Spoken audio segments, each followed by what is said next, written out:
Hello and welcome. Thank you for joining us virtually for this important public health discussion. I am Susan Winkler, and I serve as Chief Executive Officer for the Reagan-Udall Foundation for the FDA, and we are pleased to collaborate with FDA to host the 2025 Online Controlled Substances Summit. As we dive into the agenda, I thank our FDA collaborators for their partnership in planning this summit. So let's talk about our time together. We are gathered to talk about the misuse of the online ecosystem, social media, and other web-based platforms that are misused by criminal enterprises to create access points for obtaining controlled substances outside of the legal structure and delivery of healthcare. We will hear perspectives from regulators, including the U.S. Food and Drug Administration, researchers and academics, from family members who have suffered loss, and from digital platform representatives from search, social media, and e-commerce. Throughout the day, we will learn from these experts about how the illegal sale and purchase of controlled substances online exacerbates the ongoing public health problem of misuse of these products, as well as explore strategies for actions that each of us can take to fight back against this criminal enterprise. To open our meeting today, I am pleased to turn to Dr. Sangeeta Chatterjee, who is Acting Director of the Office of Drug Security, Integrity, and Response within FDA's Center for Drug Evaluation and Research's Office of Compliance. Dr. Chatterjee, it's been a pleasure to work with you in planning this event, and I am happy to turn the virtual stage over to you. Great. Thank you so much, Susan. So good afternoon, everyone. I want to thank the Reagan-Udall Foundation, my esteemed colleagues at FDA, and most importantly, all of you for attending today's 6th Online Controlled Substance Summit meeting. And your presence here today really demonstrates your genuine commitment to addressing the drug overdose crisis that's taken so many lives. And, in the digital realm specifically, what we're seeing is that drug traffickers and criminal website operators are illegally abusing internet platforms and services to fuel the crisis. And they're heartlessly preying on millions of Americans struggling with substance abuse disorders. And so, having been involved with these summits since their inception in 2018, I can say with certainty that this type of engagement has the power to drive real change. And we really applaud the meaningful actions that the stakeholders have taken to prevent the illegal sales of controlled substances through their platforms and services. And we really need to keep the momentum going. So at today's summit, we look forward to building upon these successes and identifying additional opportunities for intervention and risk reduction. The human cost. This is really the reason we are here today. So on the left, this is Ryan Haight. In February 2001, 18-year-old Ryan from California died after purchasing Vicodin online from a pharmacy that did not require a prescription. Ryan's preventable death led to the passage of the 2008 Ryan Haight Online Pharmacy Consumer Protection Act, which amended the Controlled Substance Act. And I'll talk a little bit more about later in the presentation. More recently, we lost Charlie Turnan on March 14th, 2020, at just the age of 22 years old. Charlie died after ingesting a counterfeit Percocet pill laced with fentanyl. And as part of today's summit, we will hear directly from Charlie's father, Ed Turnan, about how this tragedy has affected their family. These are not isolated incidents. The crisis knows no boundaries. We are seeing heartbreaking impacts that cut across various segments of society and age ranges. And some of the victims are even younger. They are not even yet in high school. So I work in CDER's Office of Compliance. Our mission is to shield the public from poor quality, unsafe, and ineffective drugs. And we do this through proactive compliance strategies and risk-based enforcement actions.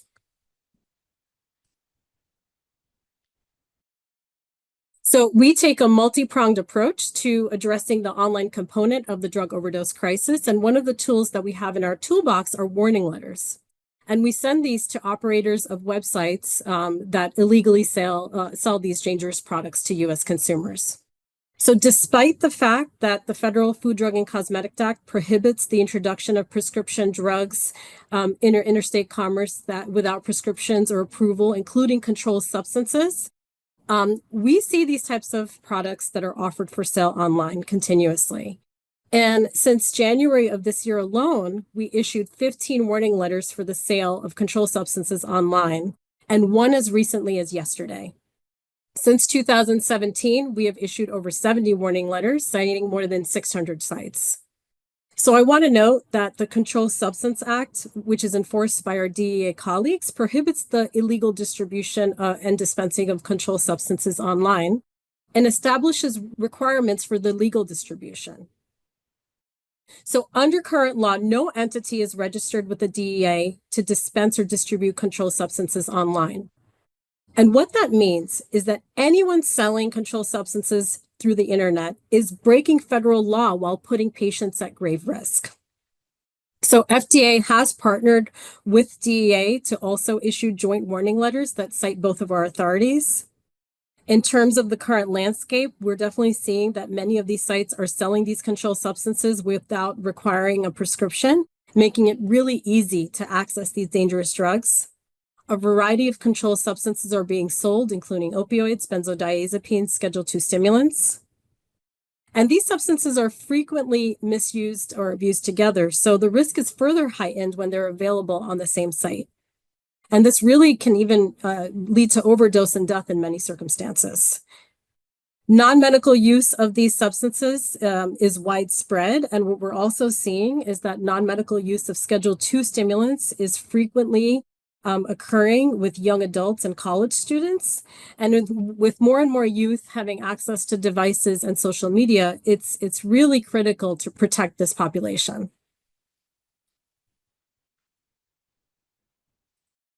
So I would just like to take a moment to provide some historical perspective and describe our journey since 2018. So the earlier summits focused on building the foundation for concrete stakeholder actions, and that included both social media as well as search engines, and they also included the role of registries and the registrars. And for those of you who have been involved with these summits from the very beginning, you'll remember that they used to be called the Online Opioid Summits, and we changed the name to the Online Controlled Substances Summits. And the reason for that is that the problem has really morphed from the opioid crisis to the drug overdose crisis. And we had to adapt to that and make sure that we were evolving with the landscape. We also had to continue to evaluate the evolving landscape in terms of the stakeholders that had to be involved as part of the solution. And so we expanded participation. 4 recurring themes emerged: collaboration, education, barriers, and continuity. And it also became very apparent to us that this is a multi-platform problem where the marketing and sale is occurring across multiple sites. So there's a recognition that successful compliance strategies requires coordination across all stakeholders who have the greatest sphere of influence. So a holistic approach is critical. We underscore the importance of convening representatives from both the public and private sector. And as you can see here, the prior summits have included broad multi-sector engagement, each playing a key role advancing innovative solutions.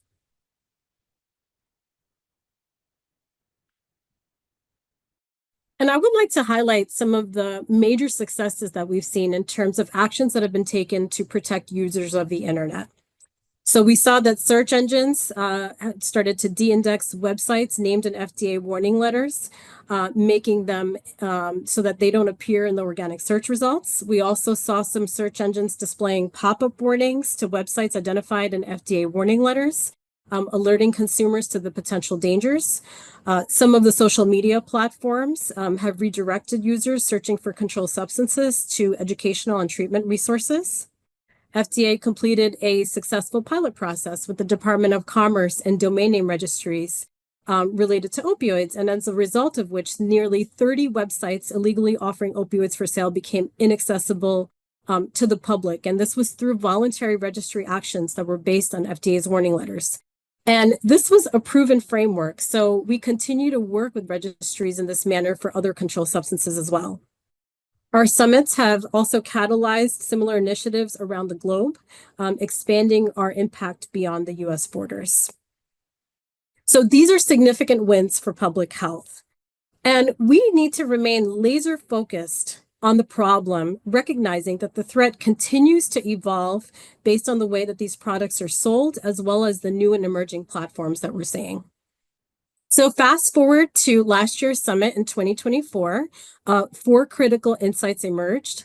Consumer access challenges and opportunities, communication strategies and messaging, partnership development and trust building, compliance barriers and solutions. The conversation did not stop at the summit. These critical insights have served as the cornerstone for our ongoing dialogues and have laid the groundwork for meaningful action.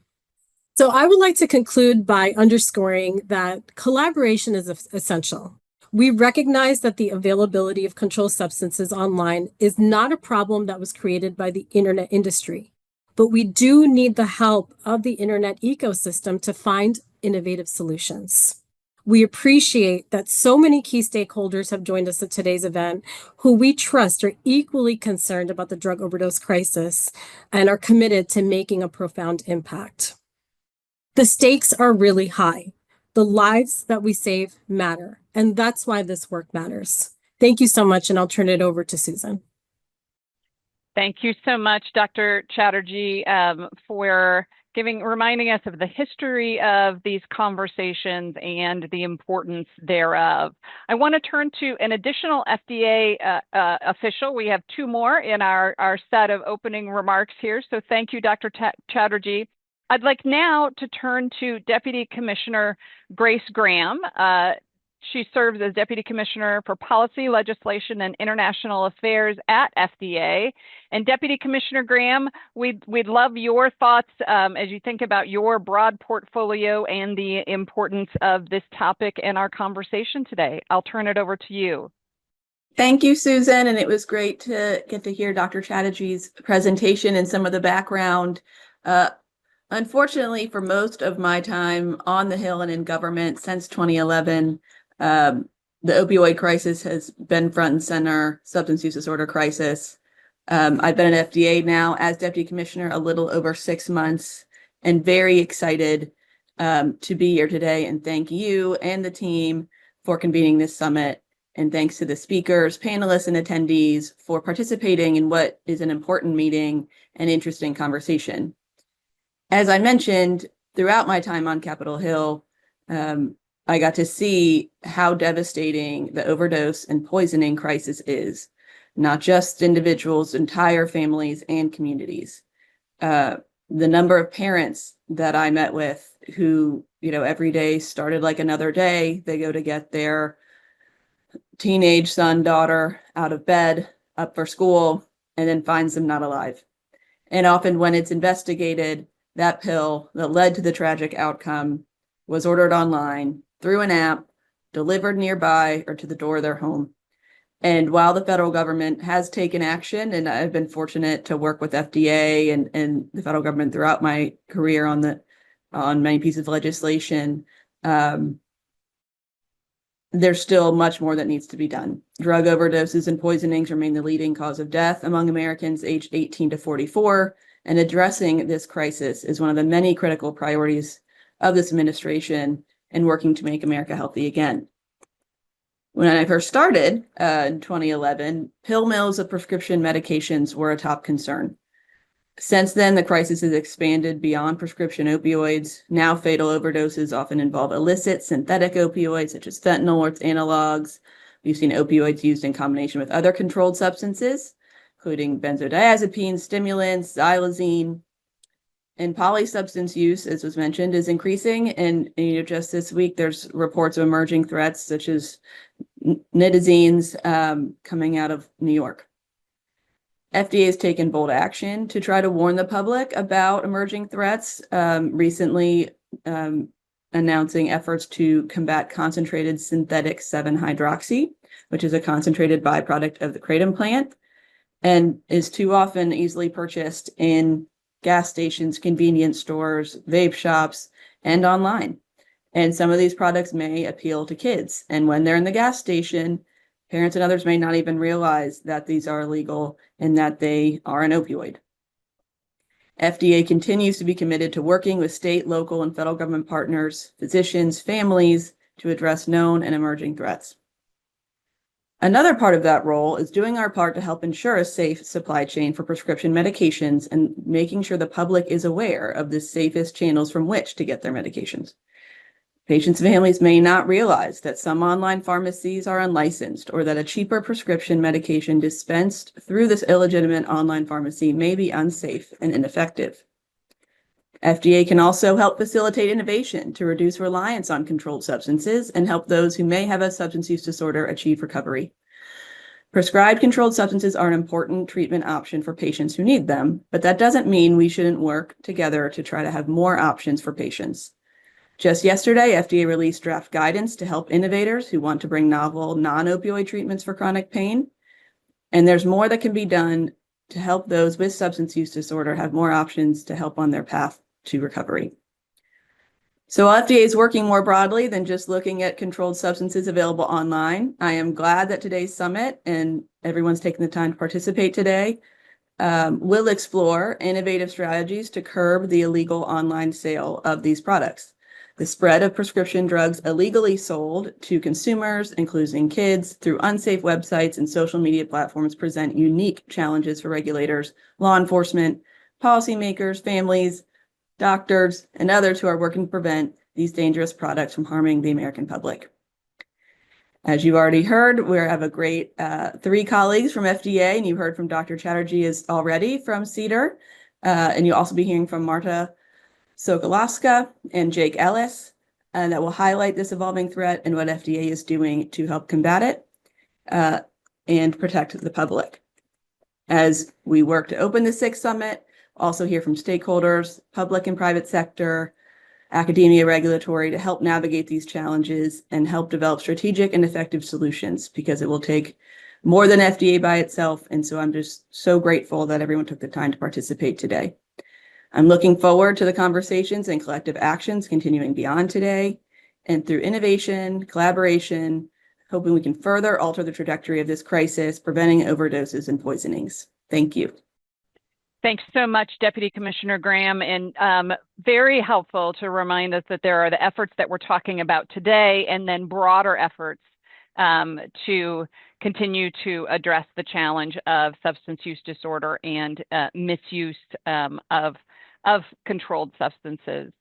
So we appreciate your engagement with us. And as you noted, we're now going to turn to a 3rd colleague from FDA in our opening remarks. And I'm going to turn now to hear from Mr. Jake Ellis, who serves as the Senior Operations Manager in the agency's Office of Criminal Investigations. Jake, would you share with us your thoughts on this evolving threat? Thank you very much. Thank you very much for the Reagan-Udall Foundation for organizing this, and for Zangita to always inviting me to speak with her. We don't catch up as often as I'd like to, but when we do, it's always great to hear what both our sides of this fight are doing. Our mission here at FDA OCI is pretty clear. We're here to protect the public by investigating and bringing to justice those who violate federal laws involving FDA regulated products. And that includes criminals who traffic in counterfeit opioids and illegally distribute controlled substances online. It's a constantly evolving threat. I've worked in the cyberspace of these investigations here at FDA for approximately the past 7 years.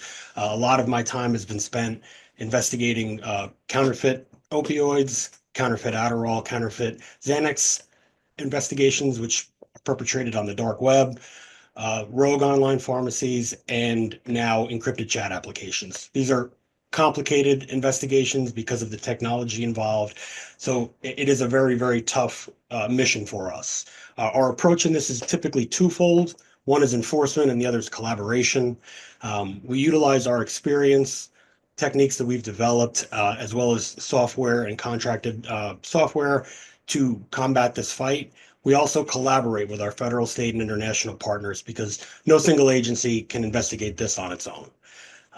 And we recognize that behind every seizure, every case, every person that we put in jail, these are families that are being affected by these horrible drugs and this involving threat that we're constantly chasing, and always feel we're a little behind the 8 ball on what is the next thing that's going to be coming. So over at FDA OCI, we have our cyber investigations program. Their mission is investigating these crimes across the entire internet landscape, as I mentioned: rogue online pharmacies, dark web marketplaces, social media, and encrypted chat applications. Our focus of that unit, counterfeit pills. It is the now synthetic opioids. We started out with a lot of the fentanyl. It's moved into, as Deputy Commissioner mentioned, nitazines coming out of Asian countries, and us trying to chase down what they are and where they're being pressed into pills.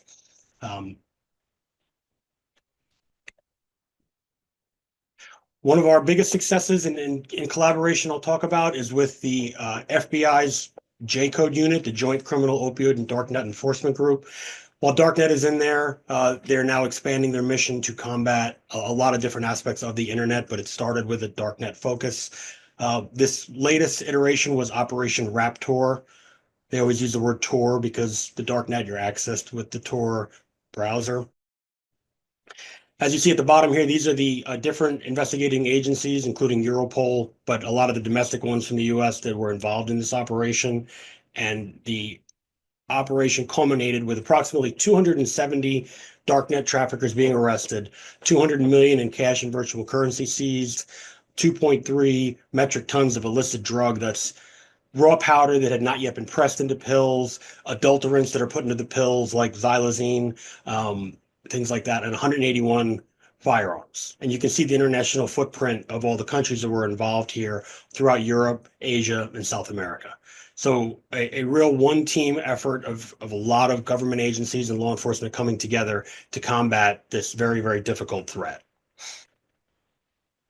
Another initiative that we're just starting up, again, as the Deputy Commissioner mentioned, is combating the 7-OH threat, this synthetic kratom. So we've named that Operation 007. What we're going to be targeting is just getting off the ground, but what we're going to be targeting is high-risk internet pharmacies and dark web marketplaces that are marketing this, specifically marketing it as natural extract, all natural, herbal blends, mood enhancers, things like that. Clearly lying to the public about what this is. We are conducting undercover purchases. I'm going to be getting it over to our lab so that we can understand a little bit more about the footprint of this 7-OH, and then conducting our normal criminal investigations after that. When we started first looking into it after Commissioner McCarry mentioned it, one morning I heard it on the news, we started investigating what it was and what the threat was. And one thing that we noticed was the explosion of usage online. And you can see that Reddit online posts in the last 12 months, how much they've gone up. 187 mentions in June of 2024 compared to 19,744 mentions just 1 year later. So everybody's talking about it on the internet. Now everybody's going to be talking about it for law enforcement to be going after this threat and understanding where our best angle of approach is. So that's the end that I have. I'm not going to be able to stay for the entire summit today due to other needs, but my email address is right here if anybody does need to reach out. And again, thank you very much to Cedar, to Sangeeta, Deputy Commissioner, and the Reagan-Udall Foundation. Jake, we greatly appreciate your remarks and that update of just really the incredibly important work that you and others in the Office of Criminal Investigations are pursuing. So thanks for joining us today and providing that overview. With that, we'll turn from the FDA perspective to an update on some of the research in this space. So in our next session, we want to ground today's conversation with updated research on trends in this space. We have 3 speakers, and I'm going to turn first to Dr. Salim Alabash from Michigan State University's Department of Advertising and Public Relations, where Dr. Alabash serves as the Associate Chair of the department. And we're looking forward to hearing from you, sharing some of your research findings on who buys these illicit medications and why. With that, I'm going to step out of the way and let you pick it up, and we look forward to your information. Thank you so much, Susan, for having me today, and thanks for the warm introduction. I'm thrilled to participate today on behalf of Michigan State University and its ACAT Center, which is the first and only academic center that is dedicated to research, education, and outreach on trademark counterfeiting and intellectual property protection. I'd like to dive right in by examining the problem of counterfeit medications within a broader context. The counterfeit product ecosystem has profound impacts on the global economy, communities around the world, and most critically, the health and well-being of consumers. The problem, as you know, is mushrooming in magnitude. Counterfeiting is valued globally at about $467 billion, accounting for approximately 2.3% of all global trade. With the growth of e-commerce and social commerce marketplaces, this issue will continue to expand. When it comes to multiple stakeholders are seeking solutions from law enforcement, actions that are technology-driven, such as track and trace technologies, blockchain, and AI. But the sheer volume and velocity of this issue complicate supply chains and make enforcement feel like a daily game of whack-a-mole. So with that said, there's profound impacts on the health and well-being of consumers. We know that the counterfeit medication market is evolving and growing. For example, the CBP in 2023 reported seizing 1.5 million units of counterfeit medications.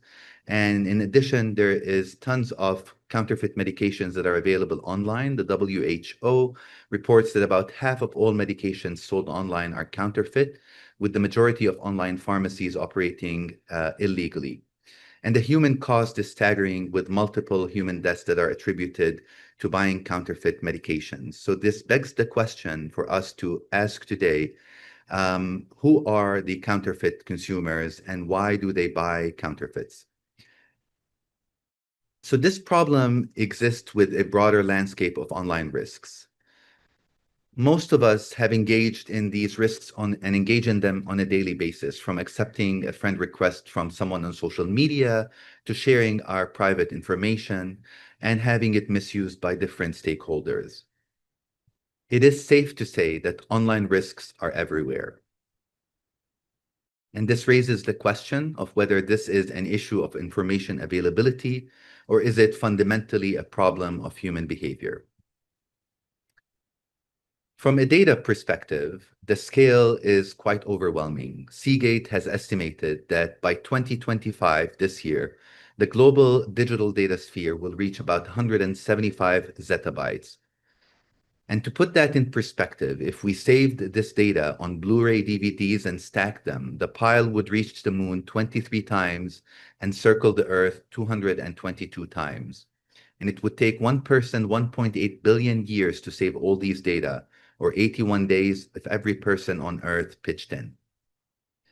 Each connected individual now experiences more than 4,900 digital touch points every single day, highlighting the sheer volume of information that is shared online. And amid this, bad actors exploit vulnerabilities, undermining consumer trust and the integrity of marketplaces. From a consumer behavior standpoint, it is important to understand why the digital environment makes these risks so difficult to resist. I'm going to share a few findings from our research. Number one, every platform evolves beyond its intended purpose. Once launched, platforms take on lives of their own, and especially in how people use and shape them. The second important thing to highlight is that people form deep psychological connections to digital platforms. Despite majority of them being free, platforms become so embedded that people assign them immense value. For example, the large amounts of money people say they would require to give up their Facebook account that you're seeing on the screen. Number three, digital technology use has become so embedded in our life that it's become automatic, habitual, and passively addictive. In one study that I led, we have found that people switched between segments every 10 seconds when they were using social media, which is just 1 second longer than the average attention span of a goldfish. Psychophysiological data further show that simple actions such as pressing the like button activate unconscious cognitive and emotional mechanisms. The fourth observation deals with the fact that what happens online does not really stay online. In one study, participants exposed to beer ads reported greater intentions to drink alcohol than those who were shown water ads. When later we offered them a choice between a coffee shop or a bar gift card as an incentive, 73% of them, especially those who were exposed to beer ads, chose the bar gift card compared to about a 50-50 split in the control group.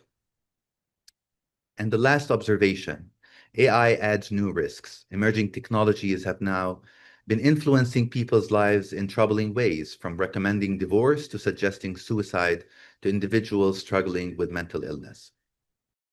Let's bring it back to counterfeit medications. We conducted a study of about 4,000 consumers from 8 countries. And here are some of the findings. What we found is that the majority have bought medications from brick-and-mortar pharmacies, and about half of them have bought medications online.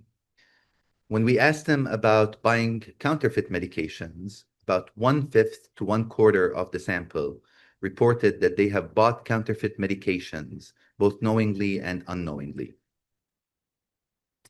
Men were more likely than women to buy counterfeit medications. And younger consumers, particularly Gen Zs, were more frequent buyers of counterfeit over-the-counter medications, vitamins, and supplements, while millennials led in prescription medication purchases. Health literacy was a key factor. Participants with lower health literacy were significantly more likely to purchase counterfeit medications compared to those with higher levels of health literacy. Finally, we also asked people why they buy medications online. Responses fell into 2 broad categories: convenience and accessibility, and necessity. And necessity dealt with lack of prescriptions or unavailability of medications locally.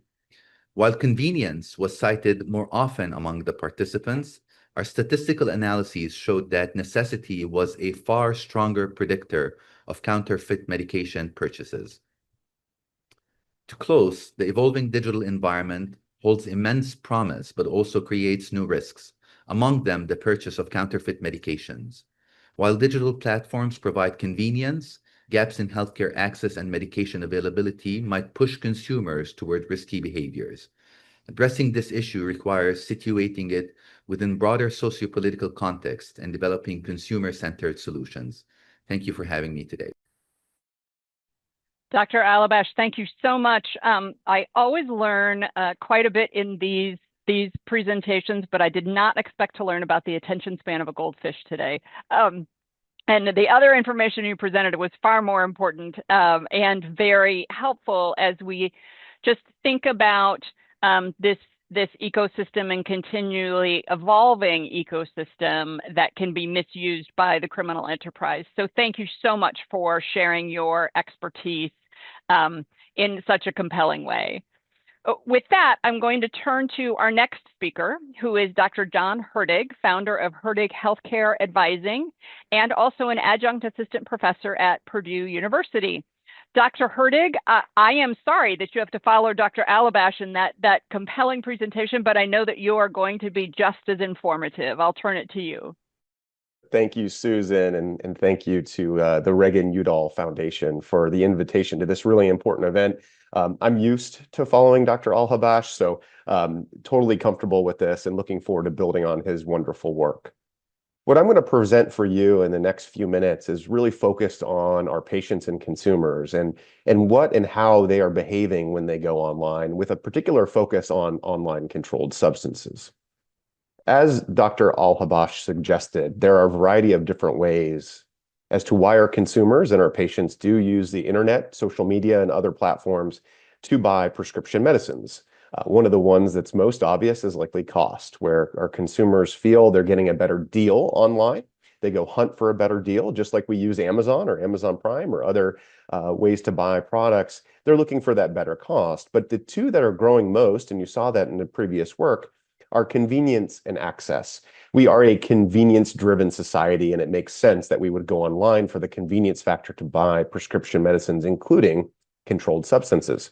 But access is growing, and access takes many different forms. It may be access because, as Dr. Alabash suggested, there's a necessity because they can't access prescription medicines. There are many parts of our country that are in pharmacy and healthcare deserts, and so the internet is their only option to access.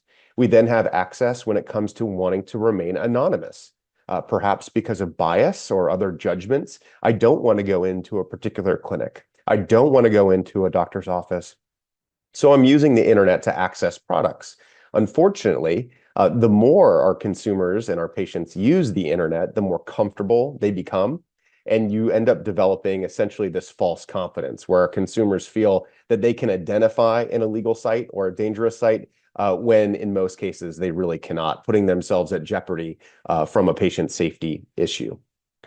There are many contributing trends that are leading to a growth in access of prescription medicines online.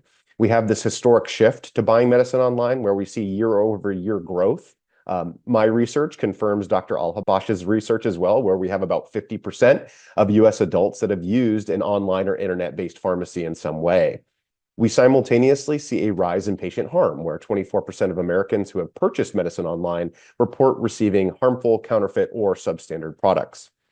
In many cases, our own policy has normalized remote access. For example, telemedicine, although very important, has normalized access to controlled substances via telehealth platforms, which under controlled circumstances is fine.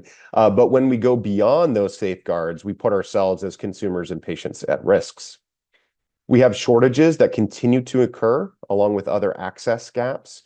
There's persistent stimulant supply disruptions, for example, with lack of access to Adderall, for example. And our sales channels continue to keep shifting, where we have an increasing use of social media and other platforms to access prescription products. In the most recent research that we have, about 15% of our patients are accessing controlled substances via social media and digital platforms. This was highlighted in a research study that I conducted along actually with Dr. Al-Habash and our colleagues, where we specifically looked at how controlled substances were being purchased on social media, where we had just over 1,000 participants. 730 were actually included due to inclusion and exclusion criteria. You can see the demographic breakdown here. Of note, a vast majority of those included in the study had insurance. And so oftentimes this isn't an issue of insurance, but it could be an issue of underinsurance where they're accessing out of necessity. The younger population included in our study was again validated by how often they use social media. And when we asked them what they purchased online in the past 12 months, and this was a percentage of the full sample, you see an alarming number of people buying narcotics with over 50%. Our stimulants, as we just went over with Adderall, and sedatives like our benzodiazepines that are listed here. Many of our participants are purchasing via social media, as well as messaging and other digital platforms. Knowing this, there are a number of contemporary consumer considerations that our research has bared out. We have a series of macro level forces that are driving continual growth, as well as the sophistication of illegal online drug sellers. We have our tariffs and other trade frictions that are creating increased costs, driving people online. We have a loss of insurance as well as underinsurance, where our patients aren't able to access products maybe via traditional pathways, and so they're going online to access them. We have an incredible growth in AI and artificial intelligence that enables rapid creation of fake and misleading websites that are involved in search engine optimization manipulation, as well as the use of chatbots that are driving people to illegal and dangerous sources. We have a continued barrage of influencer ads, and actually there's some recent research that suggests a 10 to 20% influence of influencers or celebrities that push products on what people buy. We've talked about drug shortages already. Cross-border importation leverages these foreign jurisdictional shields where so many of these bad actors are actually ex-US or outside the United States, making it very difficult for law enforcement to track and shut down. And then we have this evolving modern payment schemes where we have crypto, peer-to-peer transfers, these other ways to buy particular products. Much of that is happening on the dark net, but we're seeing that creep into the front net as well. So as I conclude today, I want to make sure I emphasize a few key points. One is there is a rapid and continued increase in e-commerce and online controlled substance purchasing. because of many of those macro as well as micro trends and the easy availability of these products online. Online pharmacies can be safe and potentially cost-effective for patients. Unfortunately, it's the minority of what's available online. Only about 5% of online pharmacies are legal in some way. But we shouldn't shut down everything because, again, they can be a way that our patients access medication, particularly those that struggle with going into brick and mortar pharmacies. However, healthcare professionals, pharmacists, physicians, others need to be involved in this type of care, and these online sources must be thoroughly vetted. Educated consumers, as well as our health professionals, take less risks. Unfortunately, more education is needed. We have this really dangerous intersection where our consumers feel that they can tease out or they can identify safe sources when in fact they really cannot, which puts themselves at significant risk. If you are a health provider, asking simple questions can make a world of difference for our patients. For example, where are you getting your medication from? Are you getting it from the pharmacy across the street, the independent down the road, or are you just Googling it? Just Googling it is not enough to stay safe online, particularly as we have emerging digital platforms and social media that are selling prescription medicines, oftentimes risky medicines like controlled substances and other products. This is indeed a global issue. I'm so pleased that the Reagan-Udall Foundation is putting on and continues to put on these events in collaboration with the FDA. More work needs to be done because this issue results in a severe negative impact on public health, patient safety, and especially is dangerous with controlled substances. I know we're going to be hearing from families who have been directly impacted in just horrific ways by this, and I'm happy to be part of the solution and working with many of you on this call to continue to move the needle in a positive direction. So thank you again, Susan. Thank you for the invitation, and I look forward to learning more throughout the day today. Dr. Hurtig, thank you so much. I was struck in your presentation about the thoroughness in helping us to get a picture, not only a picture of what is happening, but some of the picture of why and the importance of that. And you even took care of some of the questions that were submitted online related to individual behavior. So greatly appreciate that. Thank you for joining us today. With that, I will turn to our third researcher who is going to help us learn more about what is happening and in the evolution of the availability of controlled substances illegally via the misuse of various digital platforms. For our third presentation, I'm going to turn to Dr. Angie Hoth, who is a research consultant for the foundation. Dr. Hoth, the virtual stage is yours. Thank you, Susan, and good afternoon, everybody. I think what you're going to find with my presentation is it echoes a lot of what Dr. Alabash and Dr. Hurtig has already told you. So I will start in. So today I'm going to provide you with some information about how consumers are purchasing controlled substances through social media via research that was conducted by the foundation and research partners. We conducted an observational assessment of social media interactions related to the selling and purchases of online controlled substances, namely opioids like oxycodone, fentanyl, and hydromorphone, stimulants such as amphetamines, Adderall, and Ritalin, and benzodiazepines like Xanax and Valium, and included where and how sales were advertised, initiated, and conducted. This is an update of a social media scan that we conducted in 2023, and platforms were chosen based on their popularity, the purpose of the site, and some prior research that had been done on where purchases were occurring. This slide shows some of the search terms that are used to find controlled substances online. Searching drug brand names, common slang terms, and seller terms yielded the most results in being able to find controlled substances online. Slang terms with common language, such as using berries or juice, resulted in a lot of non-drug related posts and weren't very useful in finding specific controlled substances. Some of the workarounds used to search for controlled substances include intentionally misspelling the drug brand or generic name, or using numbers in place of letters. Some of the terms shown in red on this slide indicate that the person is looking to buy or sell a controlled substances. Purchasers may add buy in front of a slang term or even an emoji, and sellers might add plug to the end. So searches do also include emojis, and they include a lot of emojis. This is not an exhaustive list that are being used in searches, but these are very popular, and especially popular with younger users on platforms in order to get around search restrictions.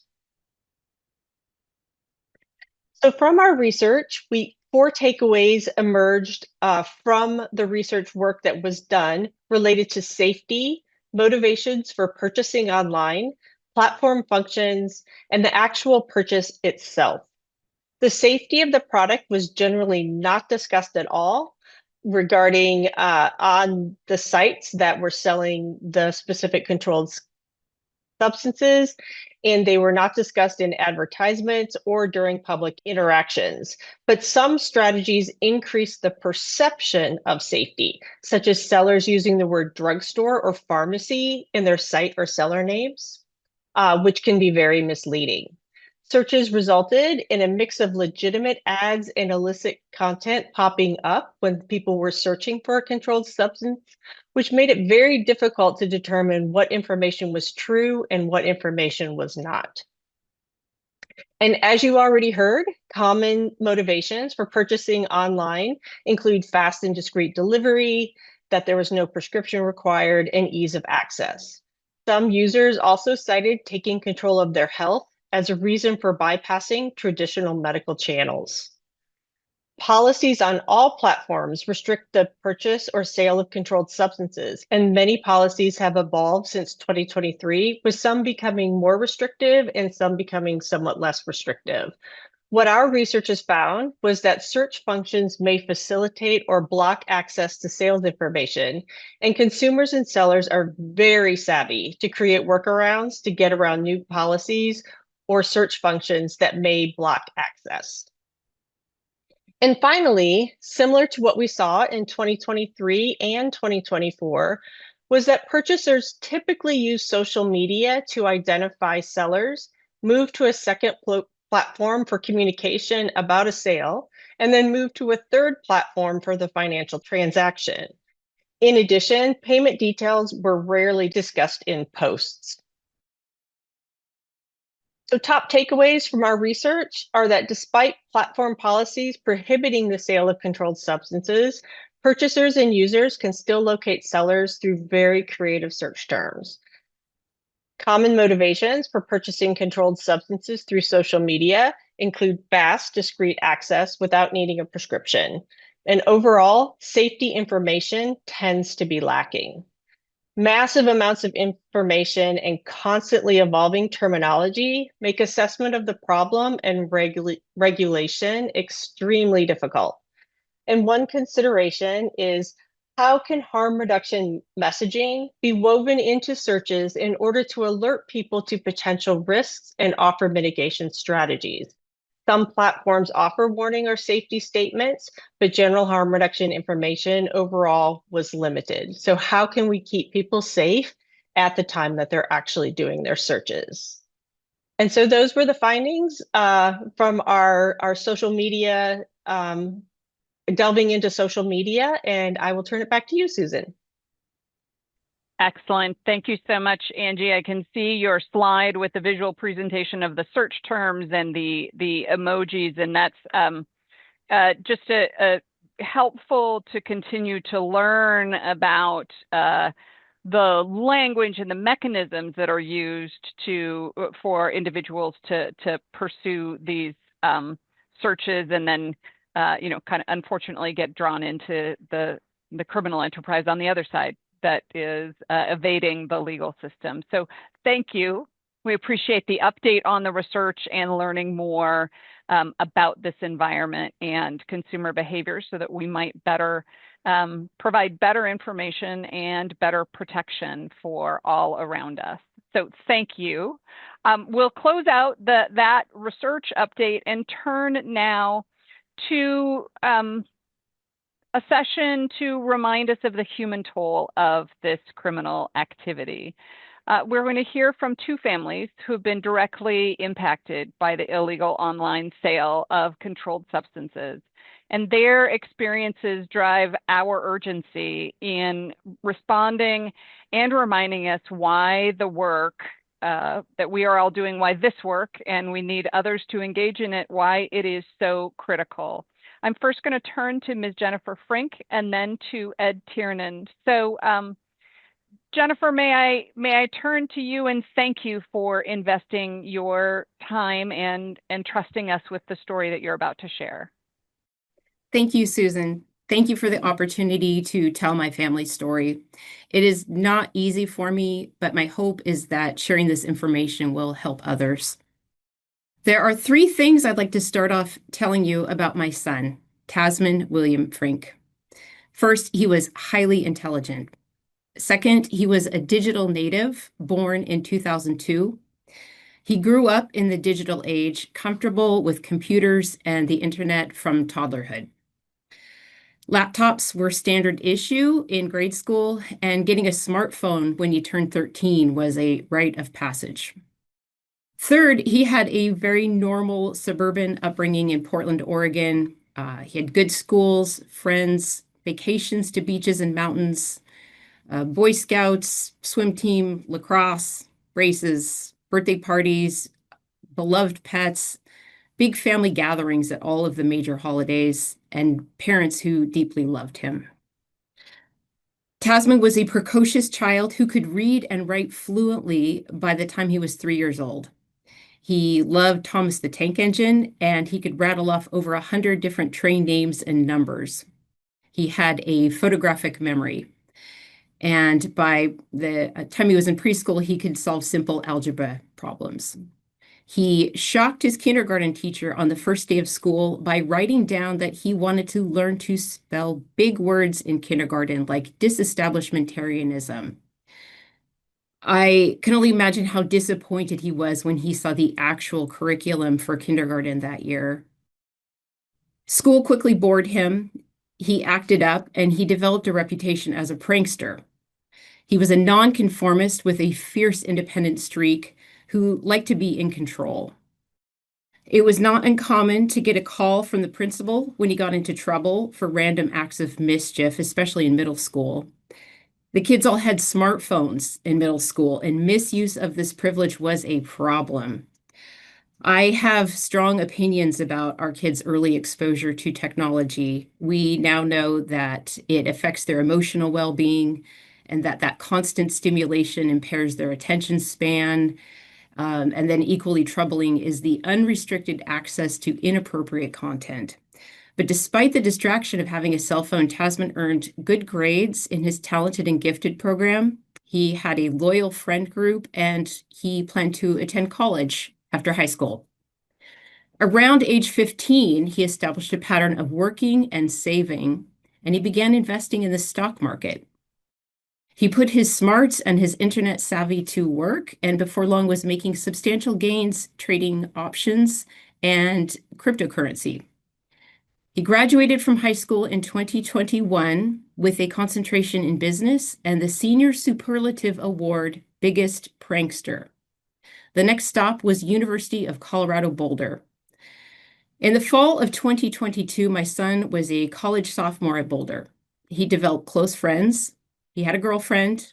He earned good grades and a spot in the very competitive business school at Boulder. My husband, Jason, and I were relieved. After the challenges of parenting a smart kid with a penchant for getting into trouble, our son was maturing and he was thriving. But our relief was short-lived. His second year at Boulder was a year of rough transitions. He had a bad breakup, a less than ideal housing situation, and he had a skateboarding accident that led to a broken arm and a prescription for oxycodone. We saw him twice during the fall of 2022, once in October for Parents' Weekend, and again when he came home for Thanksgiving. He was not himself. We thought he was depressed.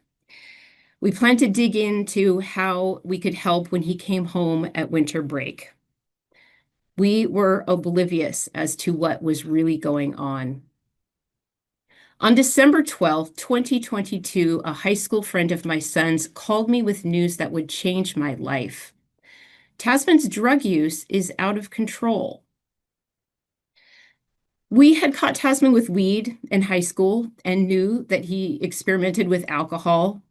Neither was acceptable, and unfortunately, neither was unusual for a high school-aged male.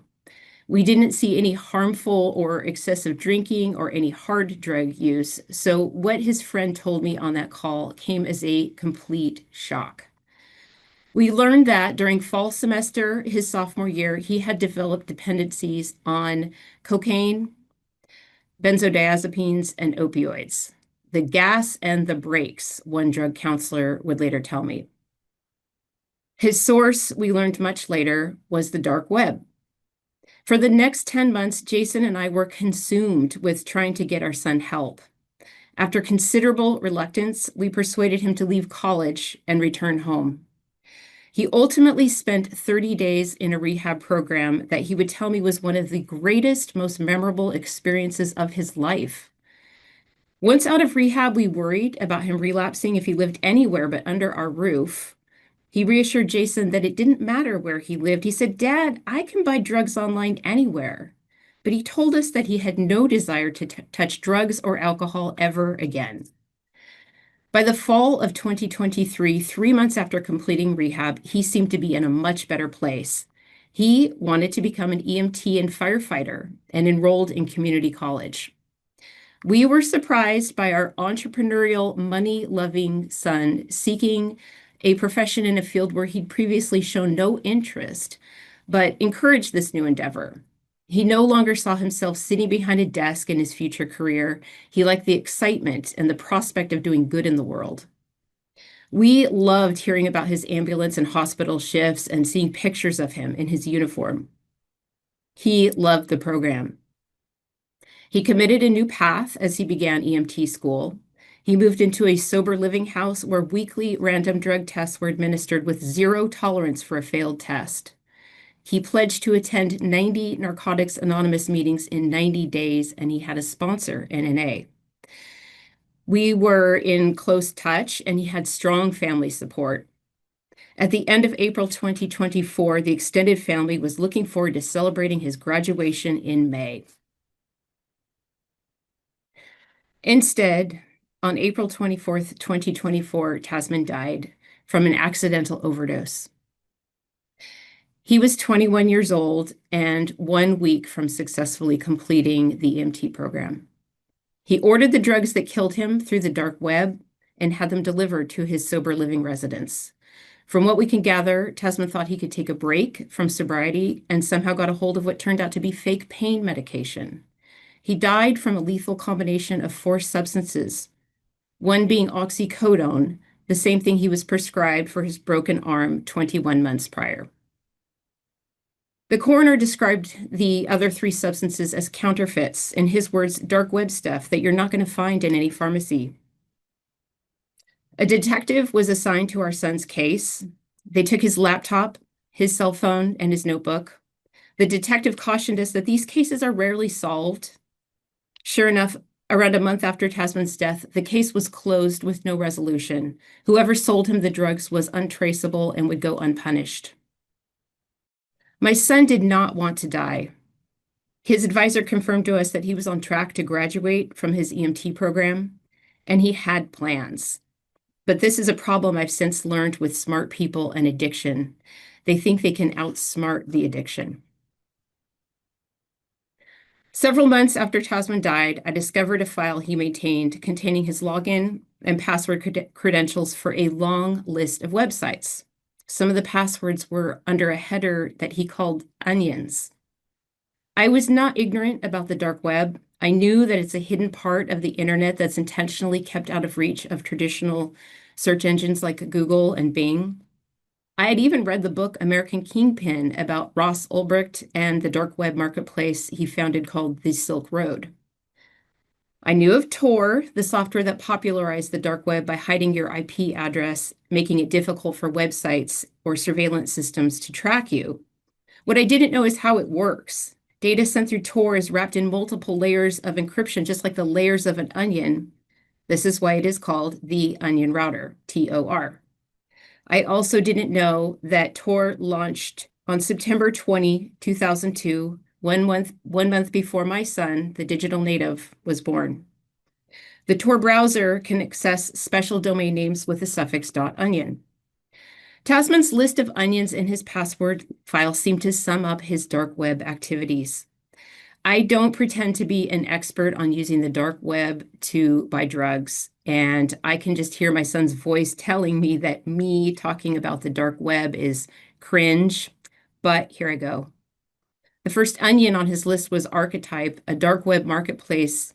In June of this year, police across Europe dismantled Archetype, taking down the platform's infrastructure and arresting the 30-year-old German administrator.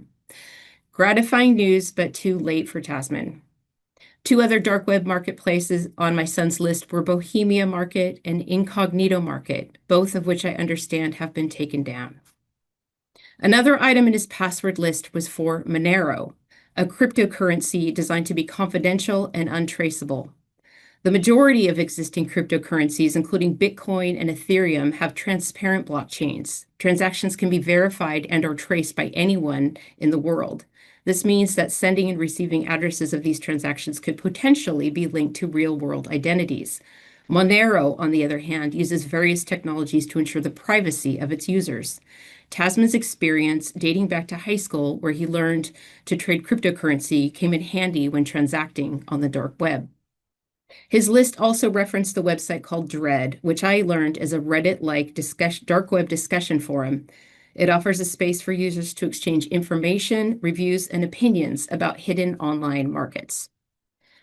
The last onion on his list was Cleopatra, a free and open source encryption software that provides a user-friendly interface for encrypting and decrypting files. At the heart of Cleopatra is a standard known as OpenPGP. PGP stands for Pretty Good Privacy, which is universally respected in the tech world for providing robust security measures.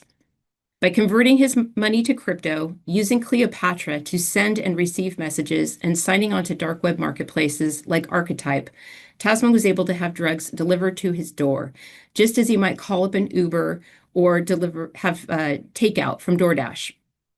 I find it shocking that packages of legal drugs can be easily sent through the U.S. Postal Service and delivered by your friendly mail carrier. My son was an adult, making his own, albeit terrible, decisions. He was also moving on with his life, about to graduate from a program he loved, doing noble work he was passionate about. But once he knew how to tap into the dark web, he had the keys to the pharmacy, an overpowering temptation.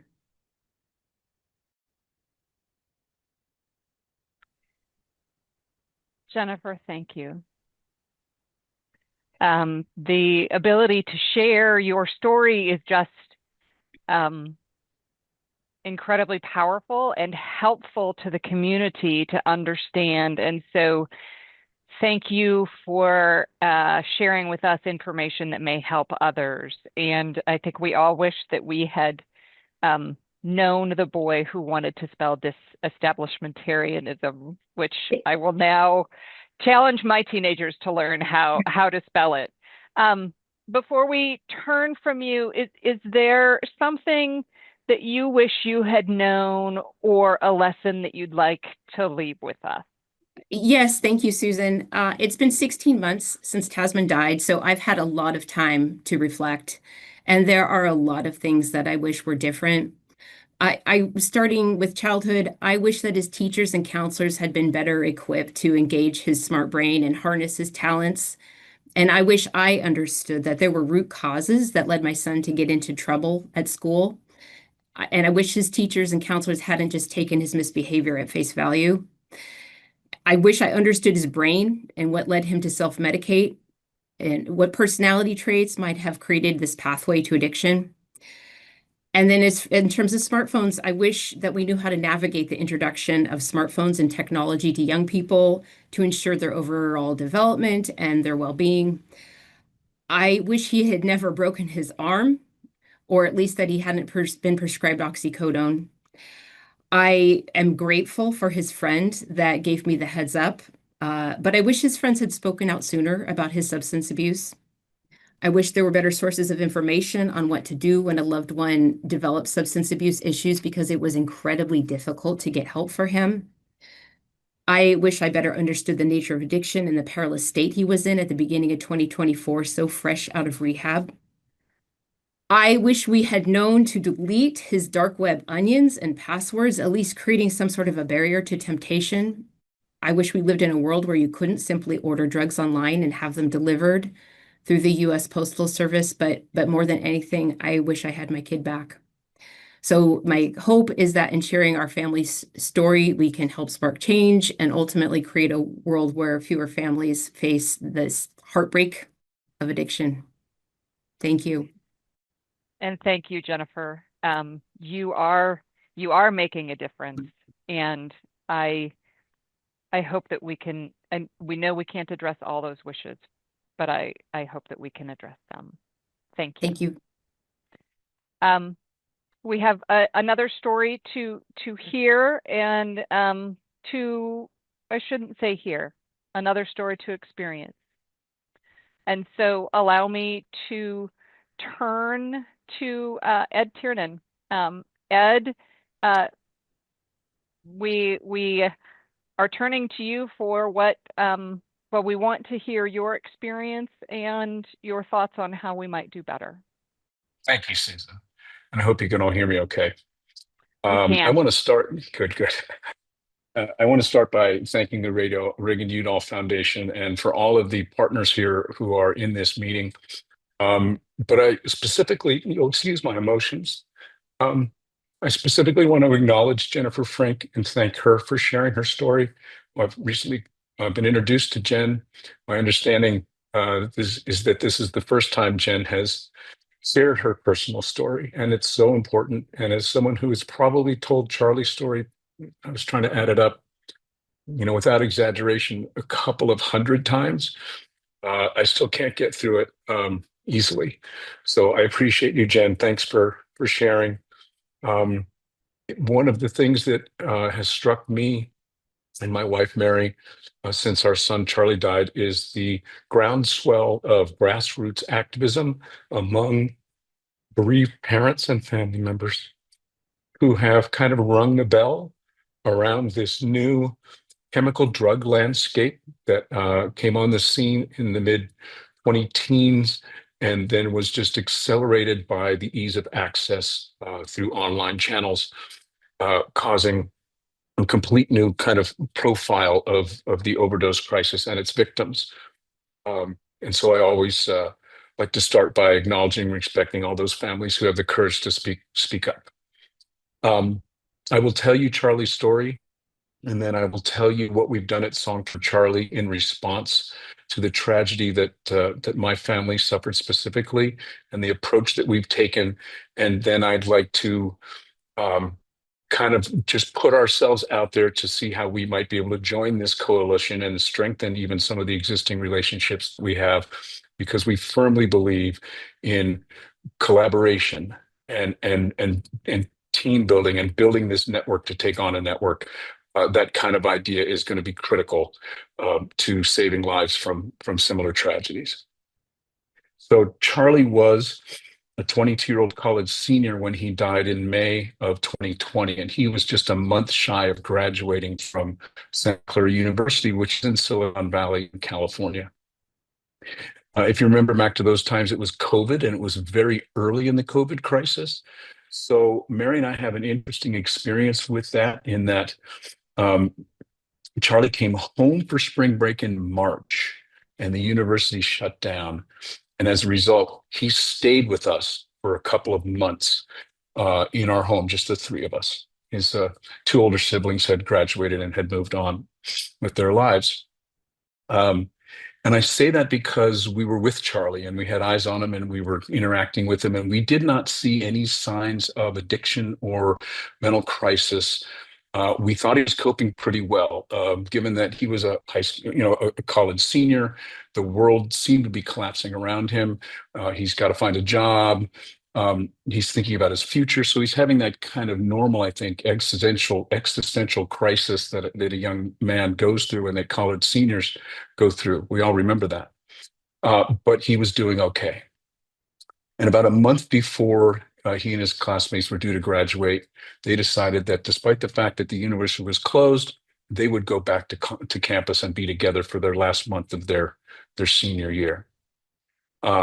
Charlie drove up from Southern California, where we lived, to Silicon Valley, where he was going to school.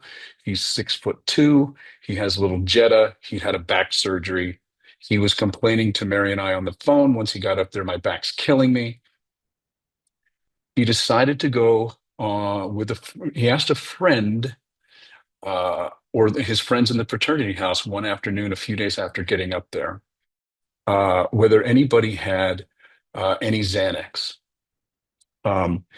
The story was that, and while his fraternity brothers were going to go out and do some running around and do some day drinking or senioritis stuff, whatever they were going to do, Charlie had a telephone job interview that afternoon. And his thinking was, and we know this from talking to his fraternity brothers, that he would stay home and wait for that phone call and just play video games. Nobody in the house had any Xanax, and taking a Xanax, I guess, and playing some video games, somewhat normalized, like maybe smoking a little bit of a joint was in the 70s and 80s when I was coming up. Nobody had any. And so they found a plug on Snapchat who they did not know. And they bought some pills, and Charlie opportunistically bought a perk while they were at it. We know this because they used a friend's phone, not Charlie's. So we were able to access the friend's phone, and we know exactly what they purchased. And we also know that they found all of the fake Xanax that they purchased. And the only thing that was gone was one M30 that they had bought. So we know that Charlie took one pill on an afternoon, playing video games, waiting for a job interview. It was a medication he'd been prescribed before for his back surgery. He was familiar with it. He took it as prescribed, one tablet, and he died within about 15 minutes because it was a counterfeit. So Charlie was lied to by this dealer who misrepresented his product on a social media app. And one of the things that's changed, we talk a lot at Song for Charlie about the new chemical drug landscape and the changes to the substances and the potency of these synthetics and the implications that has for younger drug users earlier on in their substance use journey. The other thing that's changed that's relevant to this conversation that we've already heard is the online environment. So back in the day, if you wanted to buy some drugs, like somebody had to vouch for you, you probably had to go somewhere in person, you paid in cash, you made eye contact with the dealer. Those days are over.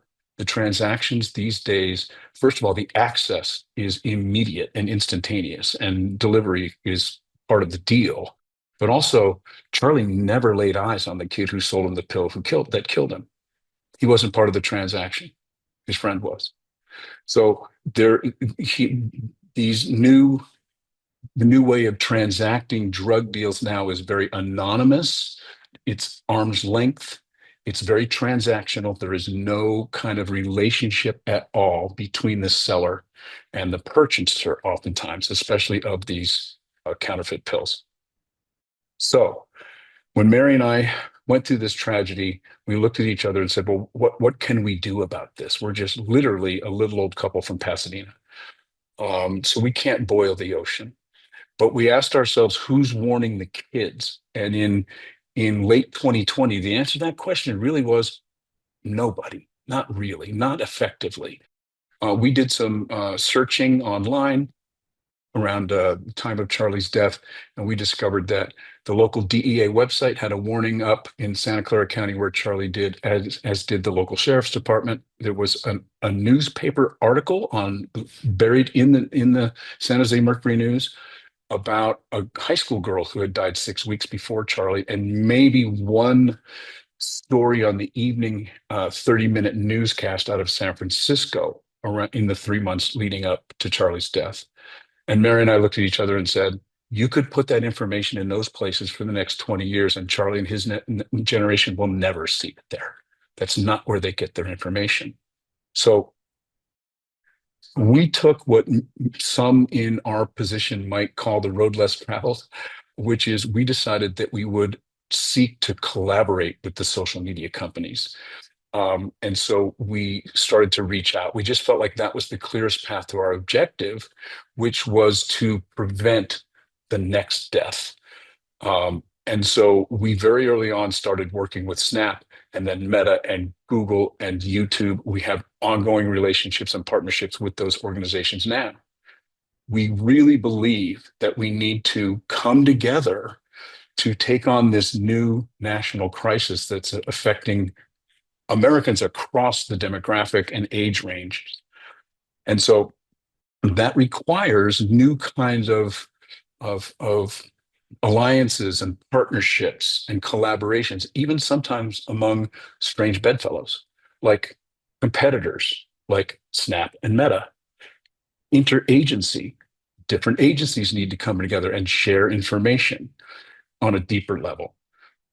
People in the traditional drug kind of conversation in the areas of supply reduction, law and order, demand reduction, drug education, harm reduction need to come together and talk about what works where. We're encouraged in doing this work over the last 5 or so years in seeing some of this coalition coming together. This is happening. We're seeing it, and we think it's having a positive impact. I mean, just in the context of this meeting here, I can tell you that at Song for Charlie, in addition to the social media and tech companies I mentioned, we also have strong working relationships and or have worked in the past with DEA, recently FBI J-Code, the National Association of Boards of Pharmacy, the Alliance for Safe Online Pharmacies. We have a very strong relationship with Major League Baseball, who are helping us get the word out through their iconic American brand and their platform. These are the kind of things that we need to do and pull together to do and cooperate and collaborate on ways that in the past might have been kind of outside the norm. I'll do a quick plug for the HIDA program. I'm a big fan of the HIDAs. They have opened their doors to us, as has DEA. I recently, as I was touring around the country, going to different Major League Baseball stadiums, was able to visit with several field offices, DEA laboratories, and HIDA headquarters, and meet with staff. And I would encourage anyone involved in the political process to think about ways to keep HIDA active and independent. Their collaborative model is really, it's really impactful and works. That's a shameless plug for HIDA. I'll close by just saying, here's what Song for Charlie's doing now in 2025. We see ourselves as the creators and distributors of educational content addressing the fentanyl crisis and its impact on American families. We think we can contribute by expanding our scope to begin, and we're being pulled this way by questions we get from our audiences about new high potency THC products and kratom and the other emerging threats that are happening out there on the illicit market and even the legal market. So we will expand our scope into probably additional substances, and we see ourselves as stepping into the drug education space for, say, between 5th, 6th graders up until senior year, maybe freshman year in college, addressing the substances and risks that they may come across. And we empower them with useful information. We say, just say no, but we spell it KNOW.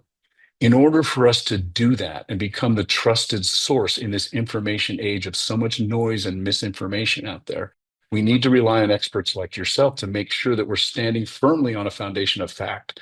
And that's why we appreciate our working relationships to understand how the platforms work, how search works, what's going to happen with AI chatbots, right? But also emerging threats and substances in the changing drug landscape.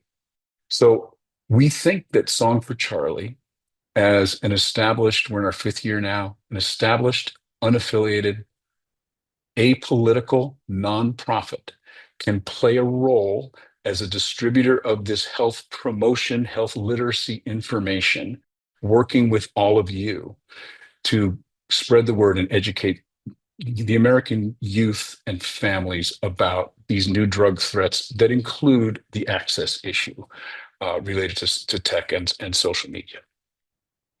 So, I mean, I can stop there. You might be able to tell I could go on forever, but I know, Susan, you want your meeting back. Thank you all for having me and for all you do. And we're happy to help in any little way that we can. So Ed, thank you.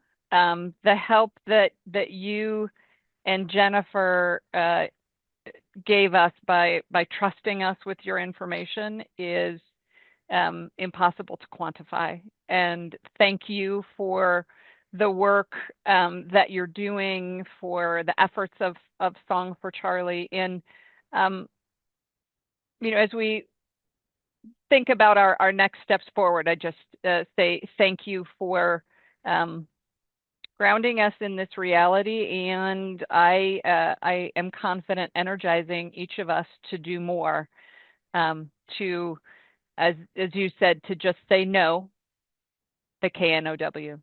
Thank you, Ed. So when we think about what we've just heard, we know that, part of the danger that's created here is from the dark web and some of those components, but the problems are also present across mainstream platforms, that the misuse of the criminals who wish to provide the illegal products to individuals, they misuse rather mainstream platforms as well. And so we want to think through that broader impact. And I do just want to say again to Ed and Jen how important it was, and the extraordinary investment that you have made in sharing your story today. I know that there are colleagues in the digital community are working to make the experiences that your families have had the exception, and in a future world, the exception that no longer occurs. And so I want to turn to a bit of that. What can we do together? How can we do that collaborative work and bring us to our third session of the summit? So as we think about how to take those exceptions, to take those experiences off the table, to protect against them happening again, I'm really happy to have joining us to talk about strategies for intervention and disruption. Colleagues from across the digital platforms, each representing a different element of the ecosystem. We know it's not the entire ecosystem, but we have a broad swath here. And so let's bring those panelists onto the virtual stage and start that conversation. So I'll invite Mike, Jim, Stephen, and Nate to please come on the virtual stage, and let's have a conversation. So thank you first for joining us today as we think about what it is. Well, we want to hear from you the efforts that you're taking to disrupt the criminal network, and think about how we might better collaborate and opportunities to do better. So I want to start, I was thinking as I reflected on Jen and Ed's stories, let's think about that online journey that I would think about too, where I might be looking for something. When I'm looking for something online, I use a search function. Now it often ends up being a query that generates a response from artificial intelligence. So I'm going to start at the end of our ecosystem with Nate Feltner. Now, Nate, you are Principal Corporate Counsel at Microsoft. I would imagine that at least some portion of your workload is spent thinking about the search and the AI function. Could you tell us a bit about that work, and how Microsoft might work to support consumers in their searches, but also help protect those same consumers against the elements who are misusing your tools to mislead them? So first of all, Hi, Susan mentioned my name is Nate Feltner, and I support the Microsoft engineers that are working on our consumer web products, focusing specifically on Bing Search and Copilot Search. On behalf of Microsoft, and myself, I want to say thank you for the opportunity to share here. I want to say thank you to the presenters before us for sharing their stories. Yeah, not a small part of my job is spent on the digital safety and content moderation space, which also includes strategies for responding to illicit pharmacies and pharmaceuticals online. We take these issues super seriously. We understand that many users may not fully understand the very real risks that are associated with purchasing drugs online, especially in light of the opioid crisis in the U.S. Coming off the pandemic. We have digitally native users and society just generally moving more purchasing online. So before I get to our general approaches for illicit pharma, I just want to provide a quick reminder about what search engines are. And this applies generally to generative technologies as well, because how they operate is pretty critical to the safety strategies that they use. So as most here probably know, search engines are not the internet, but rather they're tools for accessing content published by third parties on the open web. Bing and search engines in general use automated web crawlers to create an index of the publicly available web content published on the open internet. We have complex algorithms then in the background that rank and return the most relevant and helpful material that matches the user's search or query in a list of results. What this means is that search engines don't actually host or control the content that they provide access to. And in most cases, we won't ever have actual knowledge of the content in our indexes or indices. So we need to make sure our interventions towards pharma and digital harms scale with the scale of the internet and its reality. We have a multi-layered intervention approach to illicit pharma and pharmaceuticals. Some of the strategies were touched on earlier. We use a combination of both reactive and proactive interventions. So I'll just start from the reactive standpoint, pretty straightforward there. We remove access to sites that are reported to us by local authorities, governments, and trusted flaggers being unlawful. So just a notice that a site or content on the site is unlawful, that's sufficient for us to justify removing it. In the US, we block all rogue online pharmacies that are listed on the FDA's warning letter site. And we make sure that those are removed from the Bing index entirely, so they can't be accessed in results. We also provide several different reporting channels for users, trusted flaggers, local authorities, where they can notify us about unsafe material or illegal content, and we'll take action there too. We also have a number of proactive approaches, which really is how search is able to scale its interventions. First, I'll start with ranking. So we prioritize high authority results in response to riskier types of searches, riskier queries. And I'll get to what that means. So Bing tries to provide very responsive and relevant results, but unfortunately, sometimes the most relevant results for a query are very low quality or low authority. And that is sort of an algorithmic phrase. It's a phrase that is a proxy for stuff that can be disreputable, unsafe, conspiracy stuff. So low authority content is generally the stuff that is like the most dangerous. We don't want to provide results that are unexpectedly harmful, meaning that in some cases for some very high risk queries, will provide, we index much higher on high quality or high authority signals. And then, of course, some queries are so dangerous, we only provide high authority like news content and helpful resources.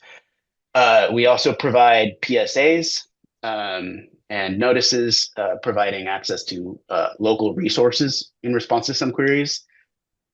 This is sort of like, instead of censoring information, we want to provide more helpful information for people that are entering higher risk queries.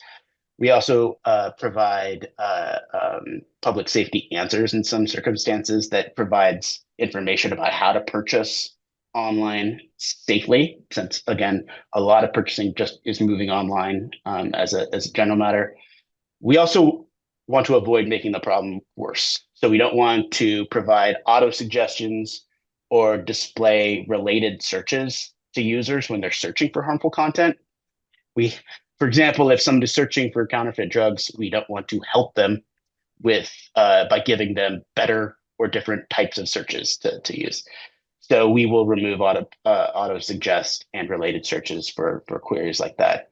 And then with AI search, with our Copilot products, we have a much higher standard there because we're providing a summarized answer to a user. So we make sure that is like, I think the phrase that our engineers use is kind of like PG by default. We have a lot of classifiers and meta prompts that are working in the background to assess the queries and the output. And we make sure that when we're summarizing, we only summarize very high quality, high authority sources. We also have a number of policies for ad content. We prohibit marketing illegal or prescription drugs, and controlled substances, and other types of fraudulent activities. So yeah, that's our general approach to illicit pharma, how we try to handle this at scale, and how we try to balance access to information with keeping users safe. Yeah, Nate, that's very helpful, and I can see the visual that you created for me with the defensive kind of when we know it's bad to block it, and the more proactive in saying how do we help provide the high quality information versus allowing kind of those who are misusing platforms to get a higher profile. So that's very helpful, and I heard just this morning from my 15-year-old how very smart Microsoft Bing is in helping her get her work done. So we know, I'll just underscore, we know the prevalence in using search to try and find answers. So let me take us to the next natural step in our journey. And sometimes it's might be the first step when something might have caught our eye. And that's, I want to step into to move from search and AI and think more in the social media. So I'm going to turn now to Jim Crotty. Jim, as the law enforcement outreach manager at Meta, where have you seen some success in facilitating consumer journeys to legal and safe virtual destinations? Yeah, thanks, Susan, and thanks to the Reagan-Udall Foundation and the FDA for convening this summit again, for including me, for including Meta as part of this really important conversation, and keeping the conversation going, right? Because there's no finish line in this race to combat this type of illicit activity, and so we've all got to keep working together. And I think what you're going to hear me say is going to be reflective of some of what other folks have already said. There's several common themes, running throughout this event about it being an ecosystem, about, no one platform or one industry or the government being able to do it on their own. I also wanted to just take a moment to acknowledge the fact that it is 9/11 and sort of the weight of that day. It's hard to believe that it's been 24 years. I'm teaching a class tonight, and none of my students were born back then, so aging myself, I guess. But and I also want to thank Jen and Ed for sharing their stories. Ed is a friend. We've worked together in the past and continue to do so with Meta and Song for Charlie. So, very unique perspective, having been with the federal government at the DEA. Now with Meta, I also work on a nonprofit. So sort of sitting at the intersection of all these different groups and the importance of information sharing and collaboration. That's what we're doing today. So to answer your question, I think at the onset, it's important to note that this is an adversarial space. And I think all my colleagues across the tech industry will know this and recognize this, but the bad actors are constantly adapting and evolving and probing, trying to evade our detection systems. Now, that said, at Meta, we've had a lot of really good success in this space, combating that type of activity. We continue to prioritize it. It is one of our top priorities, high-risk harms at Meta. And we continue to make significant investments into our integrity, trust, and safety programs. In terms of the how what are the interventions or strategies that we employ? Meta, for every one of we call it the family of applications: Facebook, Instagram, WhatsApp, Messenger, others. There's 3.4 billion daily active users across all of those platforms. Every single day. So about a third of the world is logging on to one of our platforms. So it's an immense challenge. It's a massive scale. And so as a result, we have to employ a multi-layered approach, kind of as I sort of use the term of defense in depth. And so there are a few different ways that we do that. So first of all, because it is such a massive scale, we have to leverage technology, right? Like everybody else, we're investing heavily into AI and machine learning, and we're not just using that to build products for a consumer. We're also using it in our internal tooling so we can keep the users safe. So what does that look like? We will gather what we refer to as signal from a variety of sources. One, of course, is going to be what is it that we're seeing on our own platforms that shouldn't be there. That's going to inform how we develop our systems. We also want to consult with external partners and leaders in this space to better understand what are the emojis, what are the slang terms, what are the latest techniques that bad actors are using to try to circumvent our systems. And that includes information from places like the FDA, the DEA, INCB, International Narcotics Control Board, UNODC, so a whole host of sources. And then, the third piece is reporting that we get from users. When somebody on our platform sees something that shouldn't be there, when they report that, that's extremely valuable to us because one, we know we want to take that down and remove it, whatever it is. And two, if we missed it the first time around, we can then go back and tweak our systems to do better the next time. So that's how we use sort of automation and technology to find and remove violating content. But we also know that there's, the machines are getting better every day, but they're still not always 100% accurate. And so there's still a need for human reviewers to be in the loop, right?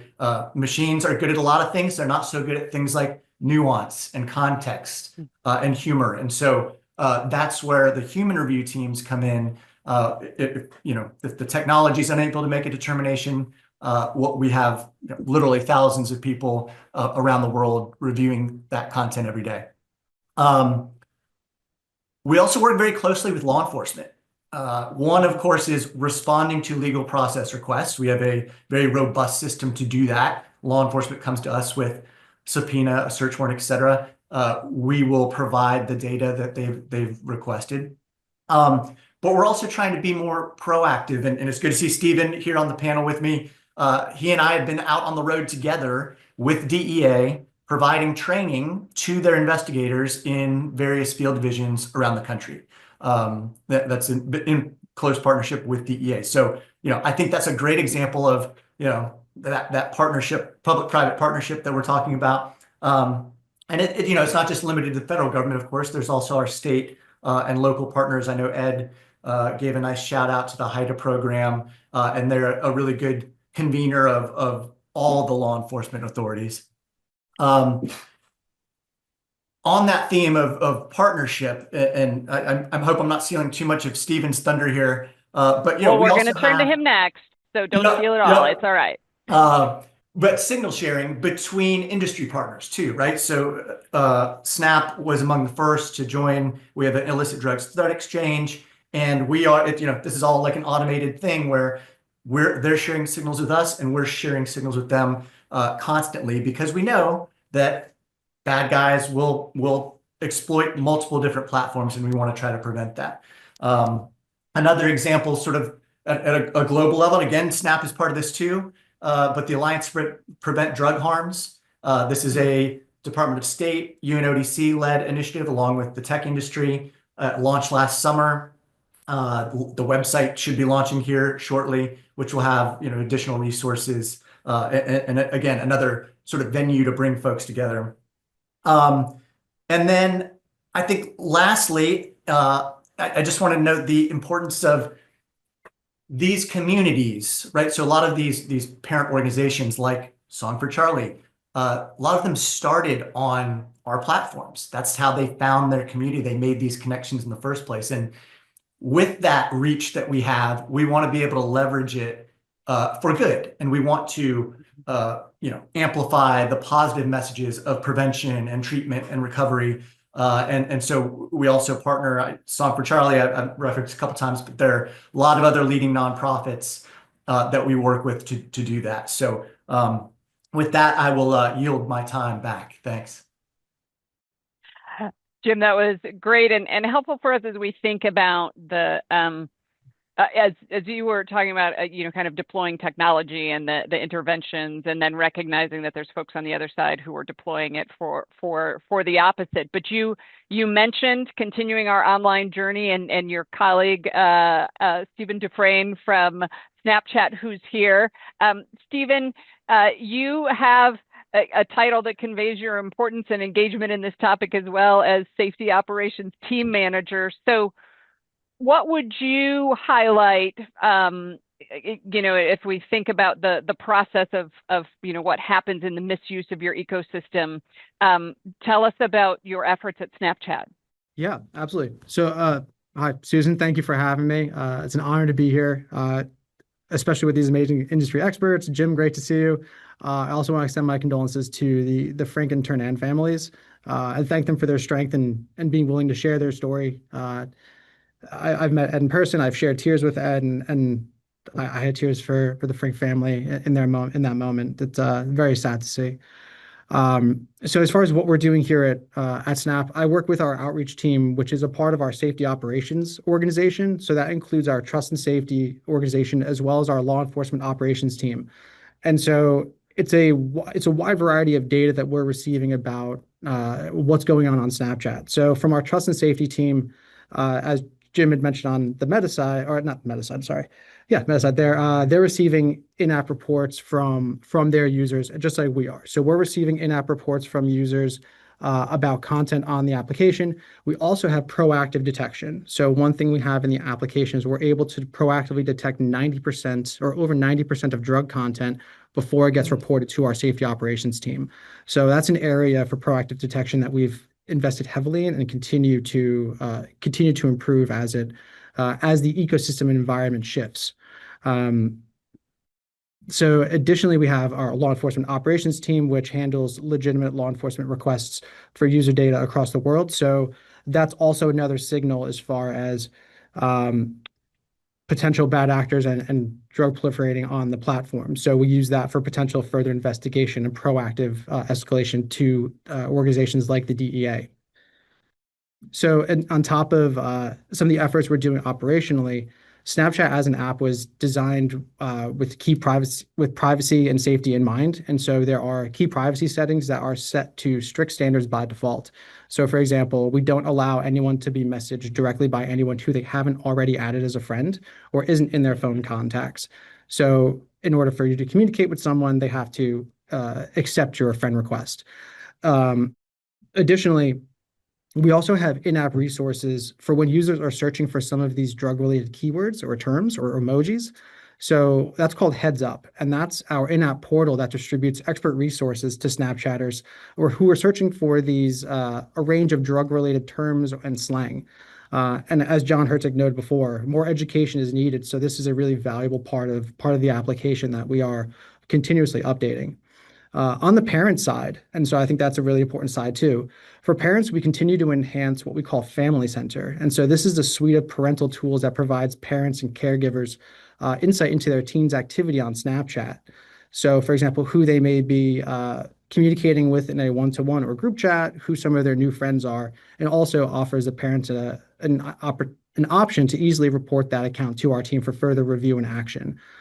So those are some of the actions we've taken to keep make Snap a safe environment and protect our community.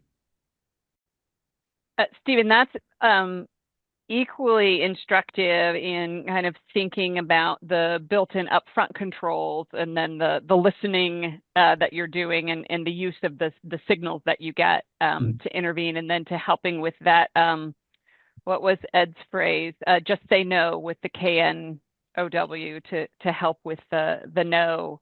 So let's move to the final stage in our journey, and then we'll continue the conversation.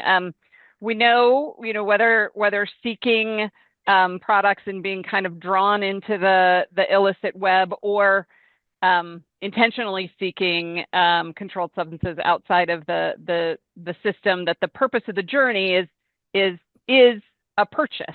And so I want to turn now to Michael Carson, who's Senior Director for Regulatory Policy at eBay, to talk about that e-commerce function. I was struck in some of the earlier commentary about that the purchase of drugs illegally has been kind of become a pristine transaction versus where it had been before, and that's absolutely a misuse of eBay's functionality, which is vital to so many. So tell us about the eBay component and your efforts to disrupt the illegal network that we've been talking about today. Thank you, Susan. Thank you to the Reagan-Udall Foundation and the FDA as well. I've had the pleasure of participating in each of these summits dating back to 2018, so it's always a great opportunity to share, but to learn as well. And also, I just wanted to also express my thanks to Ed and Jennifer for their very impactful stories. Just a quick reminder of what eBay is and how it operates. We are a marketplace that allows buyers and sellers to come together and engage in commerce. We don't touch the items ourselves, but that said, we take our responsibility very seriously to make sure that unsafe or illegal products are not available on our site. And we attack that in a variety of ways. We start with education through our policy pages, but also through direct messages to both buyers and sellers, either in the selling or the listing or the purchasing flow. And in some cases with recalled items or other harmful products, we'll even message buyers after a purchase is made if different things come to light. We want to make them aware of what the issue is.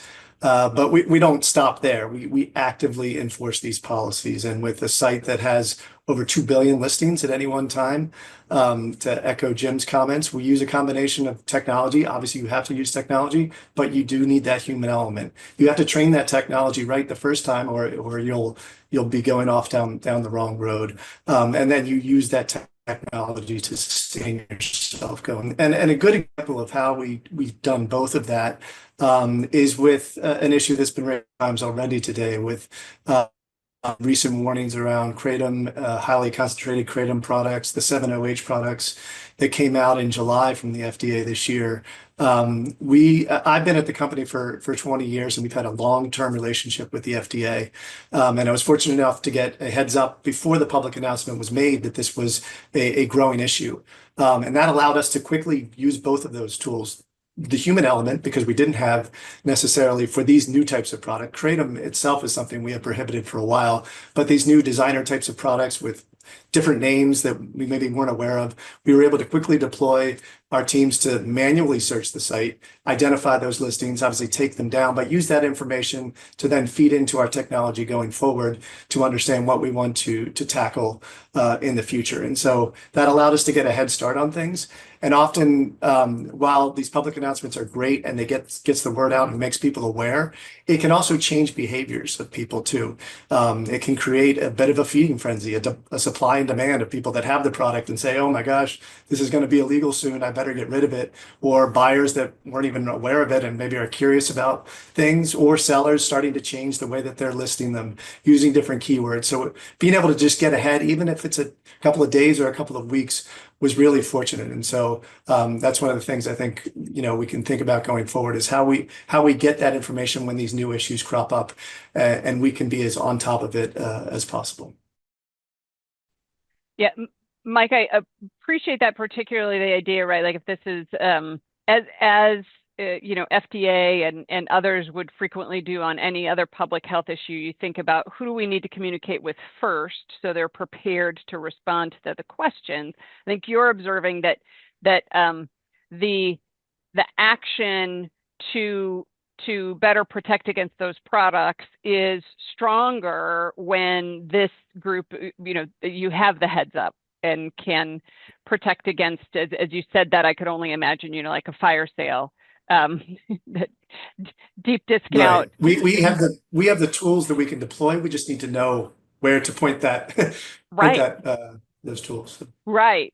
As well as the importance of recognizing that it's important to share some resources publicly, and then recognize that all resources that are shared publicly are then available for the people who are on the other side trying to misuse everything to kind of find the loopholes and figure a way out of it.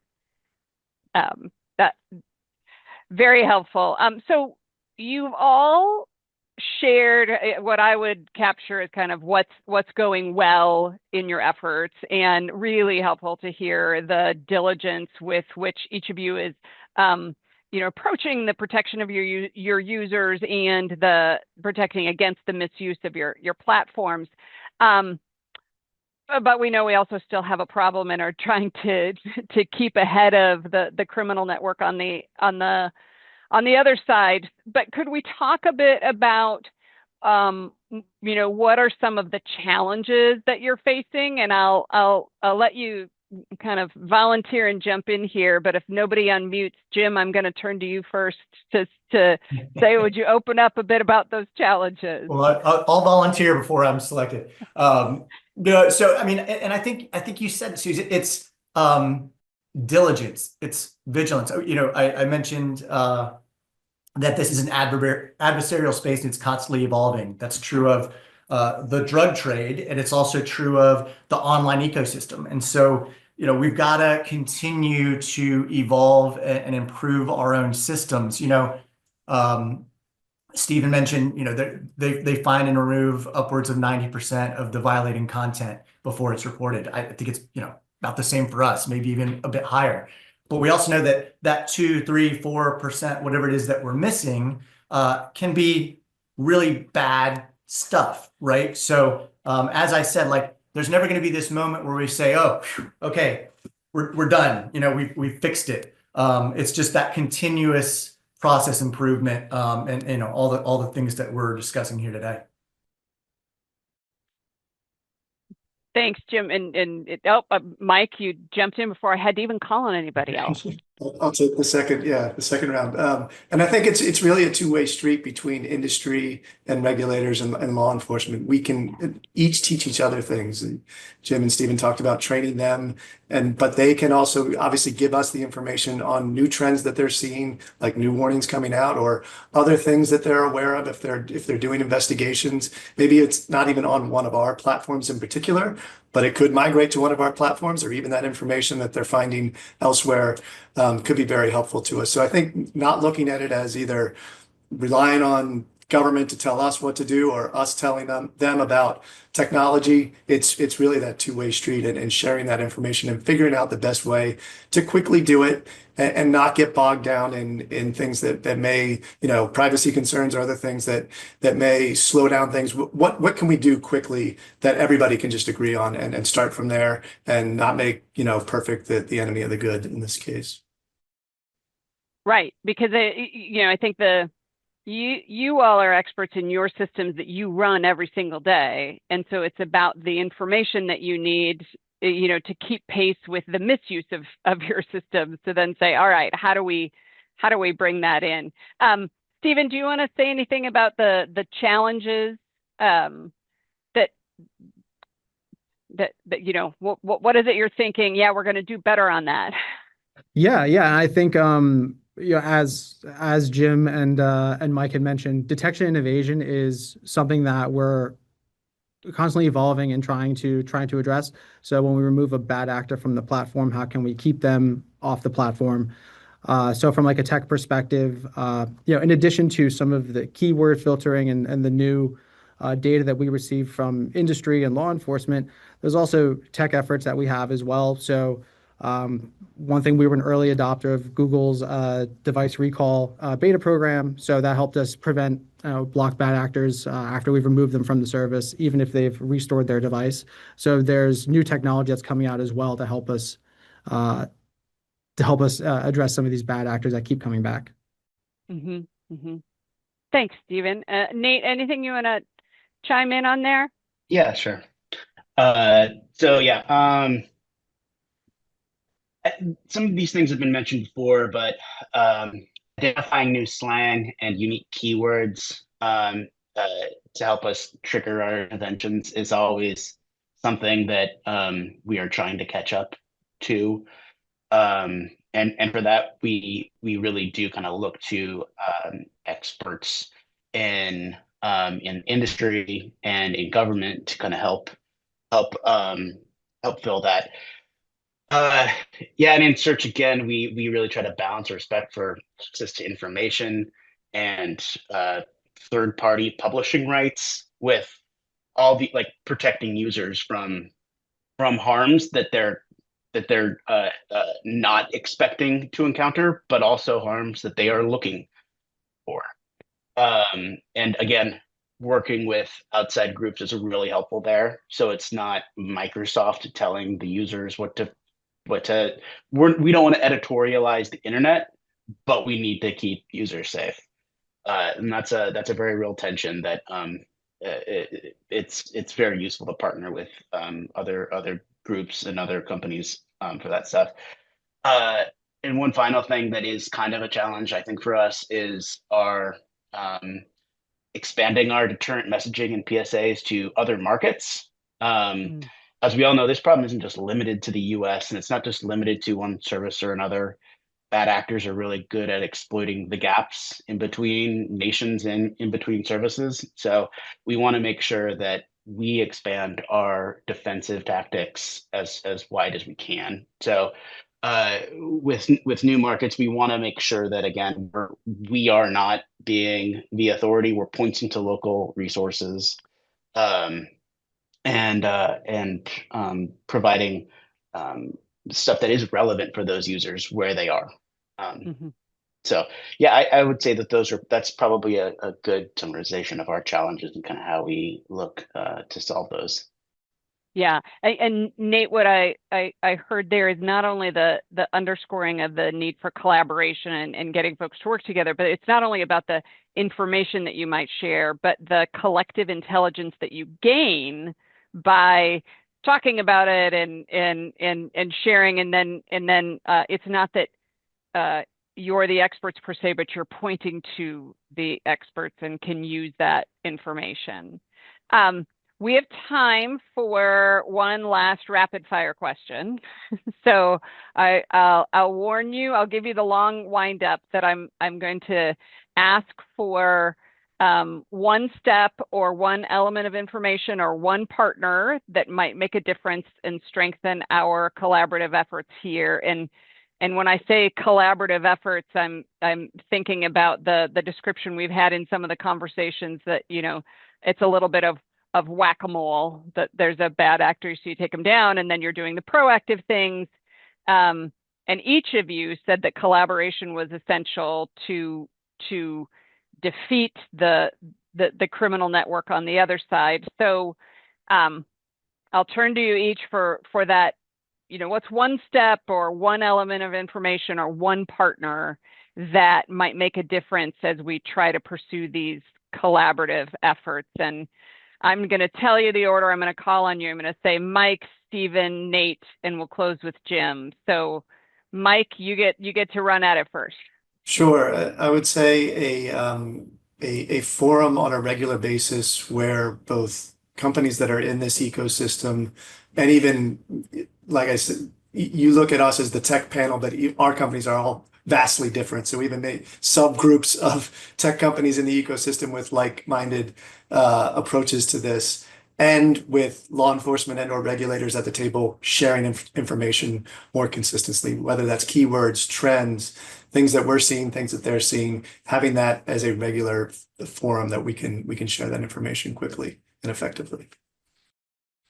Noted. Thank you, Mike. Stephen, turning to you. My turn. Okay, so just reiterating again, collaboration is key, and whether that is consistent enforcement of issues that we're seeing across our platforms or intelligence sharing, that type of collaboration is key. I'm going to echo what Jim had shared before. SNAP's a member of the Alliance to Prevent Drug Harms, and so this is a public-private partnership focused on disrupting illegal online drug activity, excuse me.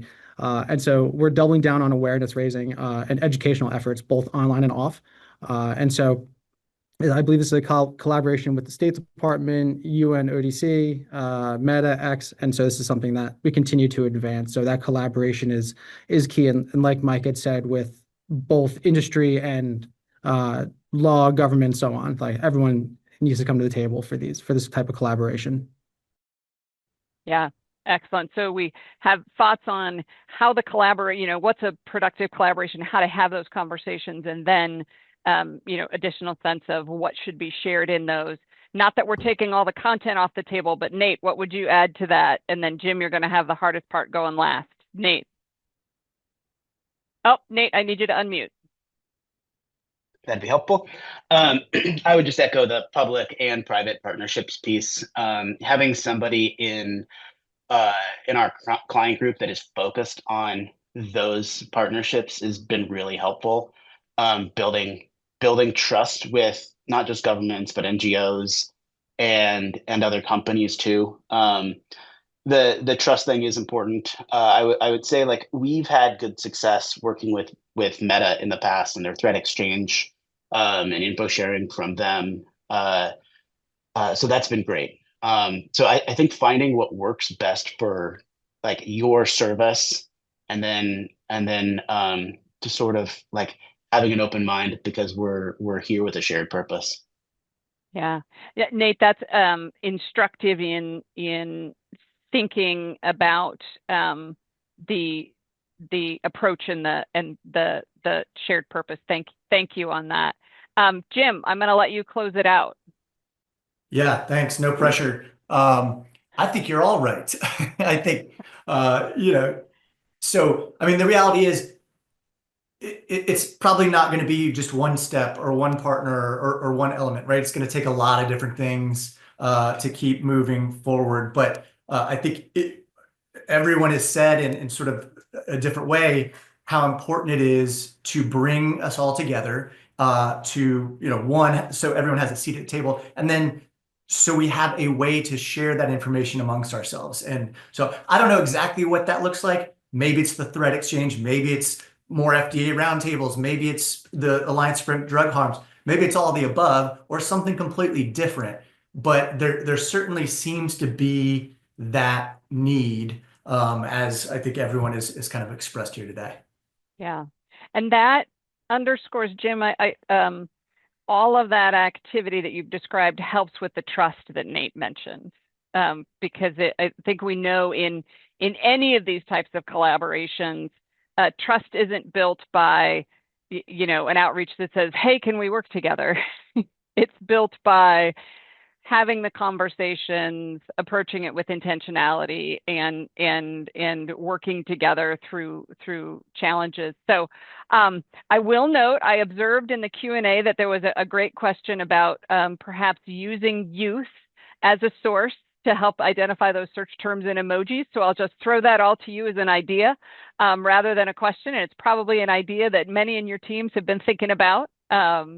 Can I actually jump in and answer that? Absolutely. Yeah. So actually, SNAP does have a safety advisory board where we have a number of experts across education, technology, and including some of the youth voice that are, the Snapchat generation. So they're sharing their feedback about what they're seeing online, what they're experiencing firsthand.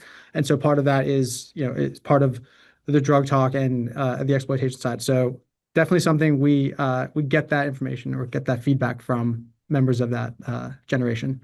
Yeah, and I have one point too on that. Yeah. We in search we do something called social listening, where we kind of mine the places where youth are and how they're talking, and then find connections and look through the data.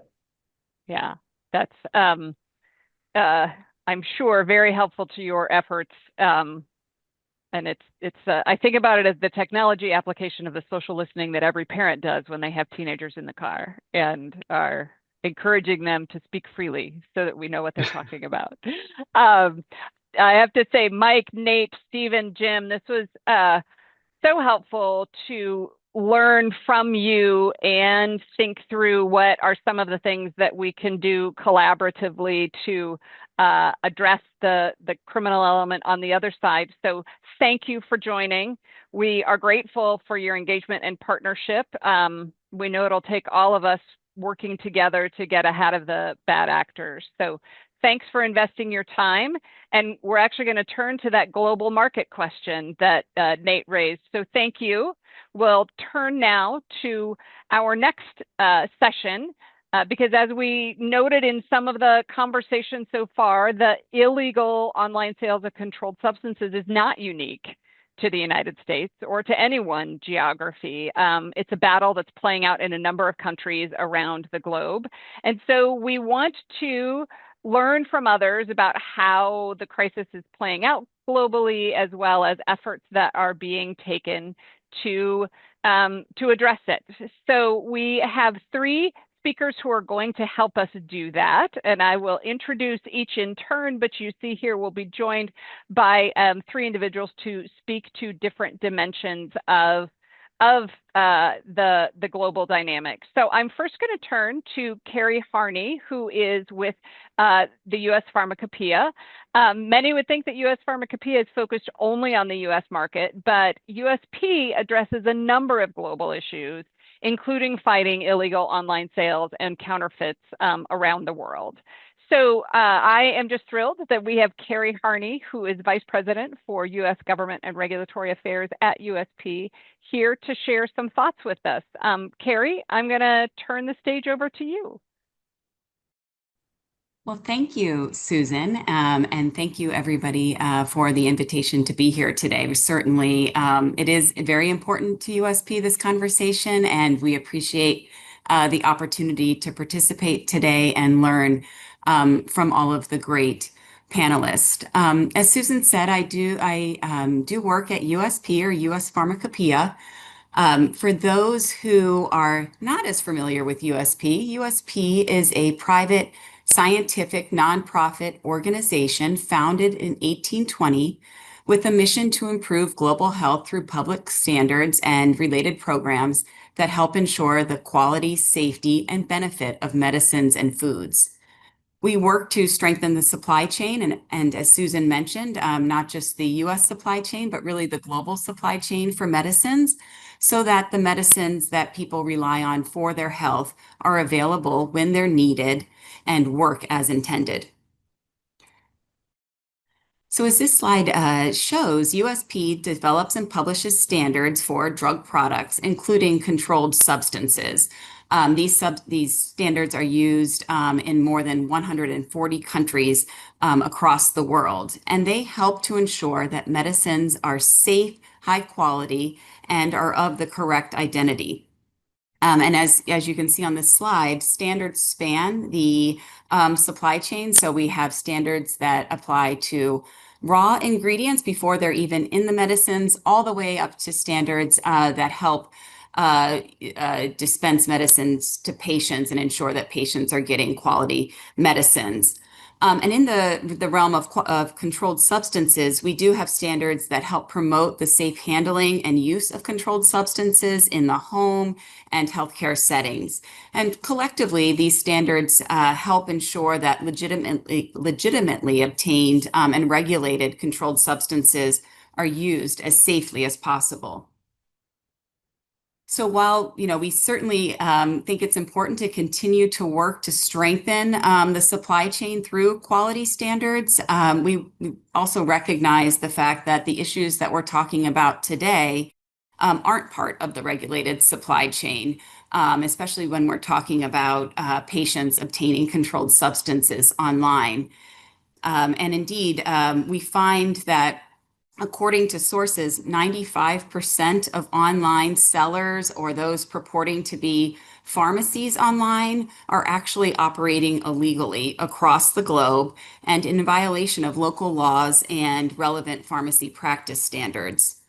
And when a patient is in this world of being outside of the regulated supply chain, that means that they are acting with these sellers without the protections of that supply chain. And so when we think about what those protections typically are, that's, the relationship with the healthcare provider, the relationship with the pharmacy and the pharmacist, and more broadly, operating within a world that, is under the jurisdiction of their national regulatory agency. And that, in the US, that's FDA, and FDA works to authorize drug manufacturers, ensure the quality of products, and help prevent counterfeit and substandard medicines. When a patient is outside of this system, they are in a space that really can present significant risk to their health. So it's not uncommon, for example, for these online pharmacies to sell substandard and falsified medicines, products that contain too much or too little of the active ingredient or that are contaminated with other harmful ingredients. And of course, many also sell controlled substances, as we've heard about today. Consistent with what we've heard today, I did want to note recent consumer survey research from the Alliance for Safe Online Pharmacies that indicates while consumers are buying a variety of medicines online, controlled substances, and Dr. Hertig referred to this in his presentation, but including opioids, benzodiazepines, as well as stimulants, are among the classes of medicines that are being purchased online. And I think it's also important to note that the ASOP data indicates that a substantial share of Americans who have purchased medicines online have done this knowingly, that these medicines are being shipped from outside the US or that are intended for sale outside of the US. And so I think this helps to illustrate the fact that this really is a global issue and isn't limited to any one country, and also the fact that a global response is needed to address this issue. And so just to maybe give a little bit of insight into one response that is underway now and one that USP helps to support is the APEC Supply Chain Security Toolkit. In 2013, to enhance medical product quality and supply chain globally, the Asia Pacific Economic Cooperation, or APEC, commissioned the development of the Supply Chain Security Toolkit. And this final product is a 10-part toolkit outlining harmonized best practices for preventing, detecting, and responding to substandard and falsified medical products at every step of the life cycle for pharmaceutical products. And this toolkit focuses on developing and implementing through training programs, processes, procedures, and tools directed at enhancing global medical product quality and supply chain security. And so we've worked very closely with FDA and other partners, and we serve as a center of excellence, as part of an APEC Center of Excellence. And part of our role as that Center of Excellence is to develop content and deliver quality trainings based on the toolkit materials. So particularly relevant, I think, to the conversation today is the part of the toolkit that's directed at internet sales. And so this is what we refer to as the Internet Sales Toolkit. This part of the toolkit is intended to address the illegal online sales of medical products globally. And this does address the sale of controlled substances. And what this toolkit is intended to do is to provide information for a wide variety of stakeholders, including industry stakeholders, national regulatory authorities, healthcare practitioners, and consumers to really help them understand the scope of the problem and also provide recommendations on what can be done to help combat the problem and to protect patients across the world. I just wanted to provide an overview of the recommendations from the Internet Sales Toolkit. I think we've actually, in the discussions today, heard presentations that reflect many of these recommendations. But I wanted to highlight a couple for the audience today. First is the recommendation to develop public awareness campaigns for patients and healthcare practitioners on safe online purchasing. I think this issue of public awareness, as we've heard from others, continues to be so important. And focusing on the United States, the ASOP consumer data continues to indicate a relatively low level of overall knowledge about safe and unsafe sellers. And in fact, the most recent data that we have indicates that 65% of Americans falsely believe that all websites offering prescription medicines online have been reviewed and approved by the FDA and by state regulators to ensure compliance with all applicable laws. Unfortunately, we know that this is not the case, that is not the case for these online pharmacies, but I think the fact that so many Americans believe it to be so, really illustrates the importance and the urgency of these public awareness campaigns. As another recommendation, there's a recommendation to strengthen laws and policies against online substandard and falsified products, and the toolkit does provide some recommendations on what such laws and policies can be. Apropos of our last panel, the toolkit does talk about voluntary protocols for internet commerce companies, and I think really underscores the importance for these voluntary actions and this collaboration to think about what can be done to make these platforms safe for patients. And finally, I think I wanted to highlight the recommendation for stakeholders to participate in cooperative international activities and fora. These really, I think, provide opportunities for these stakeholders to share valuable insights, learnings, maybe some innovative tools and approaches that have been successful in various jurisdictions that can be shared.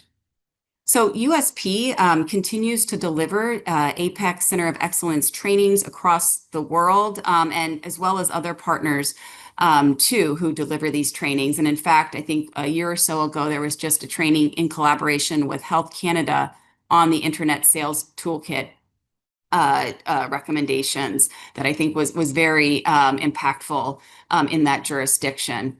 So moving forward, I think it's important that we continue to support trainings and implementation of this toolkit. It's certainly not the answer to all of these issues, but I think it really can help support best practices among different governments and economies. It can educate the public, encourage voluntary action from key stakeholders in this environment, and help coordinate to enforcement mechanisms. And hopefully over time, and with the other efforts that we've heard about today, can really make a difference in protecting patients and public health. So thank you again for the opportunity to be here, and I look forward to the rest of the discussion. Carrie, thank you so much. What I'm struck is that we were just, hearing from among the technology sector about the importance of public-private partnerships and the collaboration, and you've helped us expand and assure that we're thinking about that on a global scale as well. So really appreciate you sharing that information. And so let's continue our conversation about the global scale. I want to turn to Vladimir Kostic, who is a data analyst with the International Narcotics Control Board at the United Nations, to talk about the GRIDS program. And I'll say, Vladimir, we first need the explanation of what GRIDS stands for. And so I'm glad it's on your first slide there. I'll turn to you. Thank you, Susan. We love acronyms at the United Nations. We even have acronyms within acronyms. I'll try to point all of those out as I go through the presentation. I wanted to start by saying a big thank you to the foundation and to the FDA for convening us. I also wanted to say thank you to Jennifer and Ed for sharing the stories of Tasman and Charlie. I like to say that one of the goals of our program is to disrupt trafficking, but essentially it really is to protect families and our societies from these deadly threats. So go back to the presentation, which now I regret doing because there's been so many interesting topics and points the other speakers have talked about that I would have spent the next 10 minutes just tying into those. But let's go through it. My name is Vladimir Kostic, or Vlada Kostic, and I work for the United Nations International Narcotics Control Board and its GRIDS program, or the Global Rapid Interdiction of Dangerous Substances. I'll try to offer a global perspective on what we're doing to support governments and the private sector in disrupting trafficking of deadly substances, both online and offline, especially when it comes to synthetic opioids through data, tech, and partnerships. Jim said that today is the 24th anniversary of 9/11. I remember like yesterday when I was a kid watching on one of these big fat cathode tube TVs live when it was happening. Just to give you a scale, I think last year we had maybe 33 times as many victims of overdoses because of synthetic opioids as on 9/11. And that's just a crazy number, and that's only in the United States, right? When you expand it on a global level, that number becomes even much higher. So I'll just try to click through the presentation. Perfect. So not many people know what the INCB is. It is a UN treaty mandated body established in 1961. Its roots are even before the League of Nations. So think opium conventions. We're based in Vienna, Austria, in Europe. So it's 9 p.m. here almost. The board's mandate is twofold. On the one side, we ensure legitimate access to narcotic drugs, psychotropic substances, and precursor chemicals for medical, scientific, and industrial use. And on the other hand, we work to prevent the diversion of these legitimate substances that are used into illegal channels. And my program focuses on counter trafficking of dangerous substances in general. The International Drug Control Conventions of 1961 on narcotic drugs, 71 on psychotropic substances, and 88 on precursor chemicals are almost universally acceded to. What does that mean? That means that we can work with pretty much every single government in the world. We don't need any MOUs or any memorandum of understandings, any agreements signed with those agencies or governments to work with them because they have already agreed to that through the drug control conventions. Briefly, the GRIDS program focuses on counter trafficking of dangerous substances. Through our officers deployed in 9 locations around the world, we developed a pretty sizable global network of enforcement officers that work in the space of counter trafficking. And now I think Ed said building a network to fight the network, right? This enforcement network is not only police, it includes customs officers, it includes postal security officers, veterinary inspectors, because one of the cutting agents, xylazine, that was mentioned earlier, is a veterinary medicine as well. So we're really trying to use whole of government approach, if I can say it like that. Our officers in these locations, their primary task is to build capacity within their regions. They also support investigations and coordinate them. But a big part of their work is building these networks out, building trust within their regions, both on the enforcement side and the public-private or the private side with industry.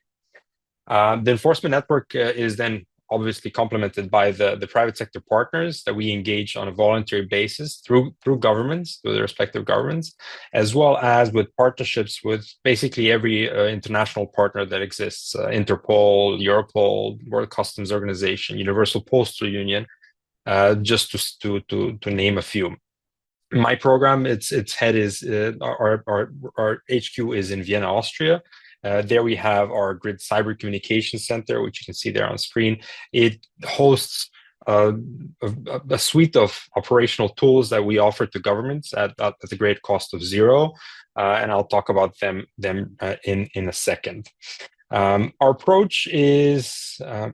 approach consists of two different operational synchronized streams. On the left is the enforcement side, and there through structured training, cooperation, and secure access to our tools, we enable timely information exchange, which is very, very important, among, again, different agencies around the world. That data is mined both by analysts at HQ in the field, as well as other governments into consolidated intelligence. We then package that intelligence and route it out through the appropriate channels for actioning, with the idea not to only have more seizures, but to actually have dismantling of these criminal organizations. On the right side, equally as important is the private sector stream. And there, again, through governments and based on a voluntary basis, we partner with, we call these the 4 M's, with marketing, movement, monetization, and manufacturing partners to work with them, to support them in preventing exploitation of their legitimate services. And it's a pleasure seeing these tech companies here. These are just a few of the ones we work on a global level with. And whether online or offline, both of these streams are designed to support governments with the same goal: to detect bad actors, deny them access to consumers, disrupt their supply chains, and ultimately dismantle their organizations. Just brief. Oh, there's a lot of animations here, so let's see if they'll run. Perfect. Again, I said we focus on these emerging new psychoactive substances. What are these? Think small chemical variations of controlled substances that are either purposely modified to have the same effects or even many times more potent effects, while circumventing existing controls, or other substances that may have not yet been placed under national, regional, or international control. Here, to put a bit of humor into it, it's like playing a cat and mouse game with these bad guys. The bad guys are a very fast and sneaky mouse that can design a new chemical or use some fringe chemical that was designed 50 years ago to circumvent control. And we are a very fat cat that is very slow and has to ask around 190 other cats to see whether we can chase the mouse.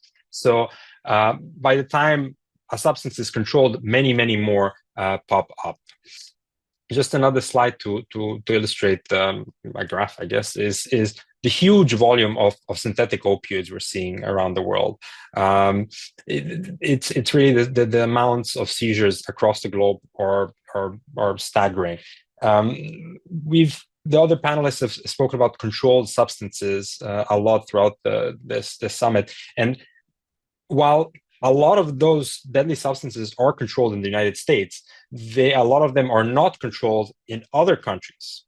Think, South Asia, Southeast Asia, Africa, where manufacturers can legitimately make these pharmaceuticals and ship them freely with no export restrictions from their countries. And obviously they are illegal in the United States and they're being seized. But there's so many of these shipments because it's very cost effective for them to just keep sending more and more and more of these pharmaceuticals to consumers. Online, we're even seeing basically bad guys who are essentially drop shippers. They'll get orders of various pharmaceuticals, and then they'll identify suppliers who will ship straight to the end consumer. These are just some of the images from seizures and open source intelligence of different pharmaceuticals that have all been laced with many, many different very potent drugs, whether it's xylazine, again, a veterinary product, whether it's nitazines, these substances that are many, many times, it can be many, many more times potent than fentanyl, are just being put in there. And these are the most concerning because the end consumer does not really understand or know what they are taking, right? They're taking a Percocet or a Xanax or an Adderall, but what is really inside of it, it could be anything. A lot has been spoken about technology. We're invested heavily in a number of different systems. At the core of everything is ionics. We like to call it basically felony Facebook. It is essentially accessible by every single government around the world, and it is designed to exchange seizure information on emerging synthetic drugs, opioids, MPS, falsified pharmaceuticals.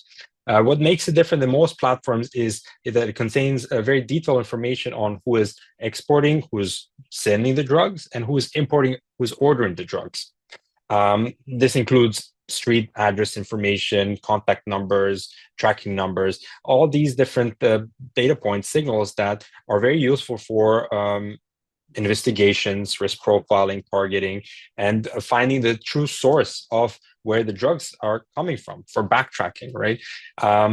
What's really cool about Ionix is, again, it does not care about what agency you're from. As long as you're a government agency that has a role to play in counter trafficking, you can get access to it. Basically, every single government sees more or less the same data, so that, let's say I'm originally from Serbia. Let's say drugs are coming from Serbia to the United States. They are seized by the Customs and Border Protection there.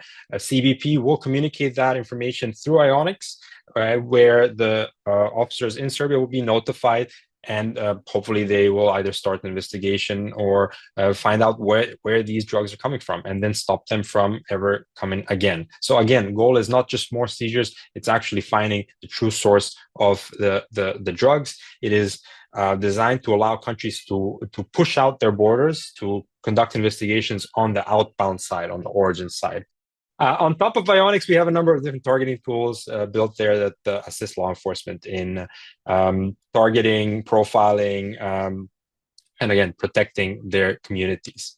Very, I think, important for this conversation today is a new tool we've been working on. It's, again, another acronym, Snoop. We start from something that sounds cool, Snoop Dogg, and then work back an acronym. It stands for Scanning Novel Opioids on Online Platforms. And essentially, the idea is to look for bad substances. So these are drugs that have no known legitimate uses, but are very deadly, that will only be used as drugs of abuse, and find bad guys selling on legitimate platforms. Think about eBay is extremely good at taking these offline and not allowing them to ever be posted. But you'll have hundreds of different smaller e-commerce platforms that don't have the same resources or knowledge. We use machine learning and many other different algorithms to collect this data, mine it into actionable intelligence, and then either distribute it to the e-commerce platforms, distribute it to other partners such as monetization, marketing, social media companies at the same time, because these bad guys are extremely good at optimizing how they reach the largest amount of consumer. The same bad guy advertising on a small regional e-commerce platform in Southeast Asia will also have a Meta account, Twitter, X, streaming platform accounts, and whatnot. Now, this is just how one of these intelligence packages looks like. We work with a large number of private sector partners. I just wanted to show you these. These are very important tools. This is a list of basically substances that I was talking about that have no legitimate uses, with a number of different keywords associated to them. These are shared with governments and private sector partners to assist them in figuring out what emerging drugs are there that they should be on the lookout. And finally, I think I have one more slide there. I think Mike was talking about a venue to bring different players together. We organized last year Tech Against Trafficking with, I think, more than 70 experts from across the world. Industry leaders were there to share best practices, ideas, and actionable next steps. We look forward to organizing it again next year. I think most of the tech companies that are here will, again, be invited if they're available. We would love to host them in Vienna and find more solutions. I'm sorry if I went over time. I have so many more things to say, but thank you again for having me here. That was so informative, Vladimir. Thank you so much. And everything from your really helpful analogies in helping us think about the cat and the mouse, and then just as substantively thinking through all of the different variations of resources about the changes in chemicals and things that are made available. And thanks also for your efforts in the Tech Against Trafficking. With that, let's turn to a specific regulator in our assessment of looking at interventions around the world. And for that, we are going to turn to Leila Sofia Moad, who is the Technical Officer, International Cooperation Unit for the Brazilian Regulatory Health Agency, or Anvisa. Leila, we would love to hear from you some of your experience with the implementation of an internet scrubbing tool, a digital surveillance tool. I'll turn the stage to you. Thank you, Susan, and thank you so much for inviting Anvisa to participate on this summit. So I will speak a little bit about our experience in Brazil with the use of a digital surveillance tool to search for irregular products online that are distributed online. So the background is the big challenge that all regulators are currently facing with the massive expansion of e-commerce. Also, the growing volume and anonymity of online transactions. The lack of harmonized global regulations on this field. The proliferation of counterfeit and substandard products. So basically what we have is illegal products frequently advertised and sold on social media platforms and online marketplaces. And the use of encrypted messaging apps and cryptocurrency for transactions further complicates the surveillance and enforcement actions and consequently complicates our missions. So to try to tackle these challenges, we started a technical cooperation project with the United Nations Development Program in order to hire a specialized private company to develop the digital surveillance tool for us. This tool was named EpiNet. It's not an acronym. I don't know why they chose this name. But yes, so basically we hired a company to develop this tool, which was designed to monitor online sales in Brazil. And the searches are based on models of artificial intelligence using several factors, URLs and contents to classify signals and threats. So the tool covers all Brazilian websites and e-commerce platforms. The contract was signed in 2021, and it became effective from November 2021 to December 2024. So basically, we had a 3-year pilot project, which generated a lot of data, very useful data for us. And our goal now is to continue to resume the use of this tool, but right now we are working on the internal process to rehire the tool. This is a very simplistic and summarized description of how the tool works. So basically, we Anvisa selected the keywords. We could use up to 800 keywords at a time. So we were currently updating the list of keywords based on observed trends. We also defined criteria that were additionally needed for the validation steps. And then the tool performed the searches and the signals using these keywords and these criteria. And the signals captured were sent to the first validation step, which was an automated step. And then the possible threats were submitted to a second validation step that could be also, again, automated, or we could even need to have a human verification before the irregular products were identified. After that, once the system identifies the irregular products, it automatically sent warning letters on behalf of Anvisa. So we worked with the contractor to on a template. So basically the system also searches for the information of the owners of the websites, and then it fills in the blanks in the template and automatically send these warning letters on behalf of Anvisa requesting the takedowns. And then after that, the system regularly checks whether the advertisements were removed, and it also generates effectiveness data. So here are some numbers of the pilot project.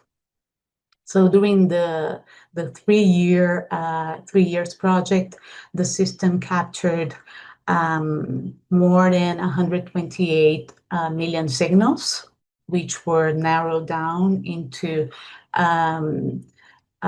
more than 220,000 warning letters issued, of which 98 had a 98% effectiveness.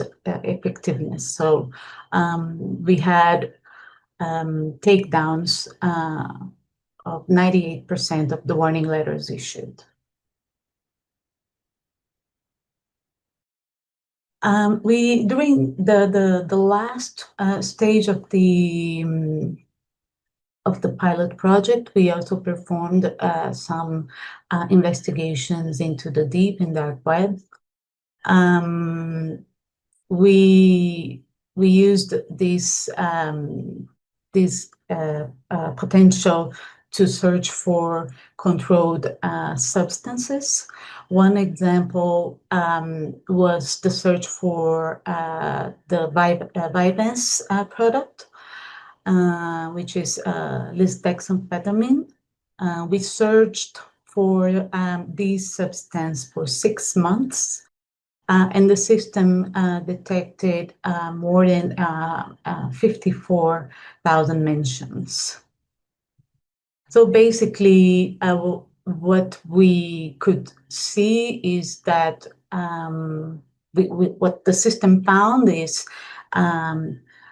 prescription falsification. So they sell falsified prescriptions, also direct sales, lotters, and strategies also included digital marketing.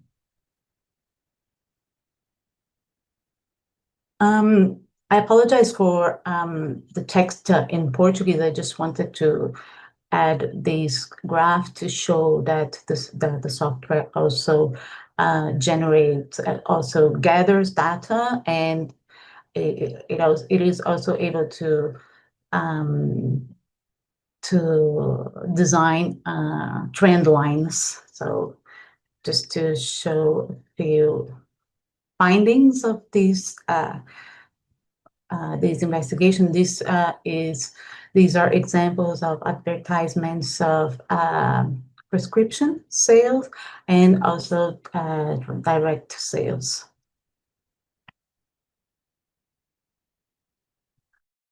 To conclude my presentation and now reflecting on the global perspectives for regulatory authorities, in Anvisa, we strongly believe that it is necessary to invest in advanced digital surveillance tools. This is something we are working on now. Strengthen international cooperation as well, enhance public awareness about the dangers of purchasing medicines from unverified sources. I believe this was already mentioned by other speakers too. And also collaboration with internet service providers, payment processors, and tech companies are also essential in dismantling online networks that facilitate the illegal drug trade. So that was all. Thank you very much again. Layla, that was excellent and always helpful to see a practical resource and the learnings from a regulatory agency. So thank you for sharing your insights and the learnings that you have. And we appreciate it. And that finishes our kind of global tour as we are continuing our movement through this topic. So with that, I am going to bring us to our last session of the day. And we'll note that as we've had various discussions with leaders across the digital ecosystem, there were some common practices that emerged that many of the digital platforms employ as they shape strategies to prevent the illegal sale of controlled substances online. And so I'll note that we just have some of those common practices there because, as some of you have noted in comments and in the chat, that there are a number of players in the digital ecosystem who are not yet involved in these efforts. And this is just some basic information that can help them to take steps to better protect consumers and, as we heard earlier, to better protect our children. We also, heard from the digital leaders, and you heard it again today, about the need for trusted resources to help redirect consumers. And to that end, we are going to be posting an introductory list of resources to help those working in this space, striking that balance of providing the resources that are helpful without in any way empowering the criminal network on the other side. So I'll just note that those resources are now available on the Foundation's website, and we are pleased to provide that information. So let me turn now to our concluding remarks. And for that, we're going to welcome Dr. Sangeeta Chatterjee back to the stage and introduce Dr. Marta Sokolowska for our closing conversation. For those of you who have not yet worked with her, Dr. Sokolowska is the Deputy Center Director for Substance Use and Behavioral Health in the Center for Drug Evaluation and Research at FDA, where she sets the strategic leadership for the center's work related to controlled substances and substance use. So I want to welcome to the stage, our virtual stage, Drs. Sokolowska and Chatterjee. What a powerful program. I just have to say it's such a privilege to have the opportunity to listen to the experts and the personal testimony that we heard today, and then learning about intervention and disruption strategies from a number of different platforms, and then thinking through the global dynamics. So if we think back to all that we've heard in the last 2.5 hours, 2 hours and 45 minutes, my question to you would help our audience. What are the two main takeaways you would like the audience to remember from this meeting? What do you want to underline for them? And Dr. Chatterjee, let's turn to you first. Sure. Thank you so much, Susan. And I agree with you that this has been a really great discussion and a very dynamic and open and candid dialogue. And so we really appreciate that everyone has been so willing to share information. So I think my first takeaway is really that we are functioning in an environment where evolving public health threat meets evolving technology. That's kind of the way I think about this, kind of sum up today's discussion. And so I think that we need to be equally dynamic and collaborative and holistic in our approach. And so we heard some really great updates from the researchers about purchasing patterns. We heard the global perspective, and we also heard about some of the great interventions that the platforms are taking to protect their users. And I think that those are really critical. So I think that the human stories are really powerful reminders that behind every data point, there's a family that's been changed forever. And so I think that the technical solutions do need to be matched by the social responsibility, right? And so I think that that's the first takeaway. The second takeaway, and I'll keep it brief, is that, I'm really glad to see these common practices. And I just want to reflect a little bit that I think that, these are really concrete and meaningful steps. And I think the development of these practices really creates a comprehensive and multi-layered defense system based on proactive prevention. And I think that, intercepting users, at critical moments when they're about to search or make a purchase of an illegal a controlled substance that's being offered for sale illegally is really critical and can be really transformative moments. And so I also really appreciate the availability of resources for these the internet ecosystem stakeholders to use as appropriate. I'm struck that as you described it, we need a dynamic and collaborative regulator, which is the posture that FDA has been showing here, but a key component. So thanks for highlighting those two components and resources we heard throughout the day, always important. So Dr. Sokolowska, Sangeeta was comprehensive, but I bet there's two more things that you want to flag. Well, first of all, thank you very much for everyone for joining this really informative meeting. And Susan and the REF team, thank you very much for moderating this really great discussion. And I just want to say specific thank you to Jennifer and Ed for sharing your stories. I've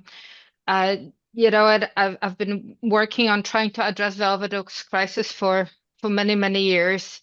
And we see now decreases in the overdose crisis for the last while. And, as we are celebrating those successes, it's really critical that we keep in mind that our job is far from being done, that there are way too many people, too many kids, too many parents, too many communities that are still impacted. And it just motivates me to continue working, because I know that there is more that we have to work on. And this landscape is evolving so quickly that every time we think that we turn a corner, there is a new innovation. And that's why I really value this discussion that we had today.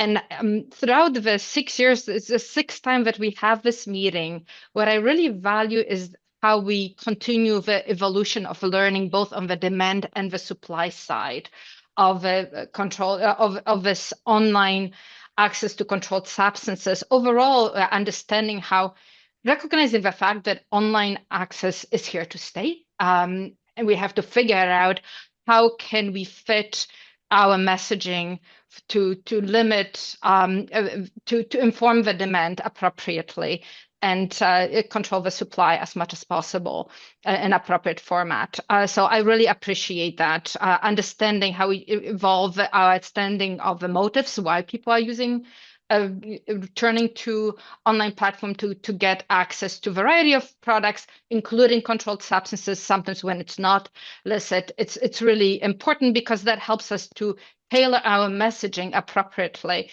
And also what I found really intriguing and very encouraging is the discussion regarding the innovation collaboration between the different platforms, and how that discussion has evolved over the last 6 years, and how more agile and really trying to address the issue at hand our partners have been, both on the technology side and internationally. So I'll just leave with that. I really appreciate that. Really important underscoring both of those points. We are getting to the last few minutes that we have together. And so I want to give you each an opportunity to think about, a consistent concept of today, and each of you mentioned it, is it takes a network to defeat a network, right? That we have to have this collaboration on each side. So I want to give you each a chance to give a quick response to, are there additional collaborators who could strengthen our network response, and what might a successful future look like? All right, you both unmuted at the same time. So Sangeeta, go. but make sure you leave time for Marta. I'm going to make it really short. So I think that with today's session really underscored that platforms are emerging and the threat is emerging, right? So I think that with each of these summits and in each of these conversations, it's really critical to see what new platforms are out there, and also what are the types of internet platforms that youth are accessing. So I think that that's really important. And in terms of academia, there's a really great research that's coming out, and machine learning, AI capabilities. So I think it would be good to continue to bring them in the conversation, in terms of proactive threat detection as well as content moderation. And so I think I'm going to leave time for Marta. Well, so I'll turn it a bit around, and since you talked about the supply and how we can control that better, I would say let's also try to figure out how we can better address the demand issue, better inform the consumers on what it is that they might or might not be getting online. And also, as we are thinking about the messaging, also trying to figure out how we can put into that prevention and also focus on educating the consumers on creating drug-free environments that maybe they will stop seeking these products online that might be risky for them. So we still have a room to grow. Absolutely. And Marta, what I'm struck by that is it brings me back to the very eloquent wishes that Jen gave us, and wishing that that she knew more about her son and about the use of controlled substances and the risks of those, and the environment in which they can be purchased now, and those are things that we can address. So looking at the demand side and doing more there. I don't think that any of us could say it any better than Drs. Chatterjee and Sokolowska did to close us out today. So I will simply say thank you to all of our speakers who provided such great and helpful insight.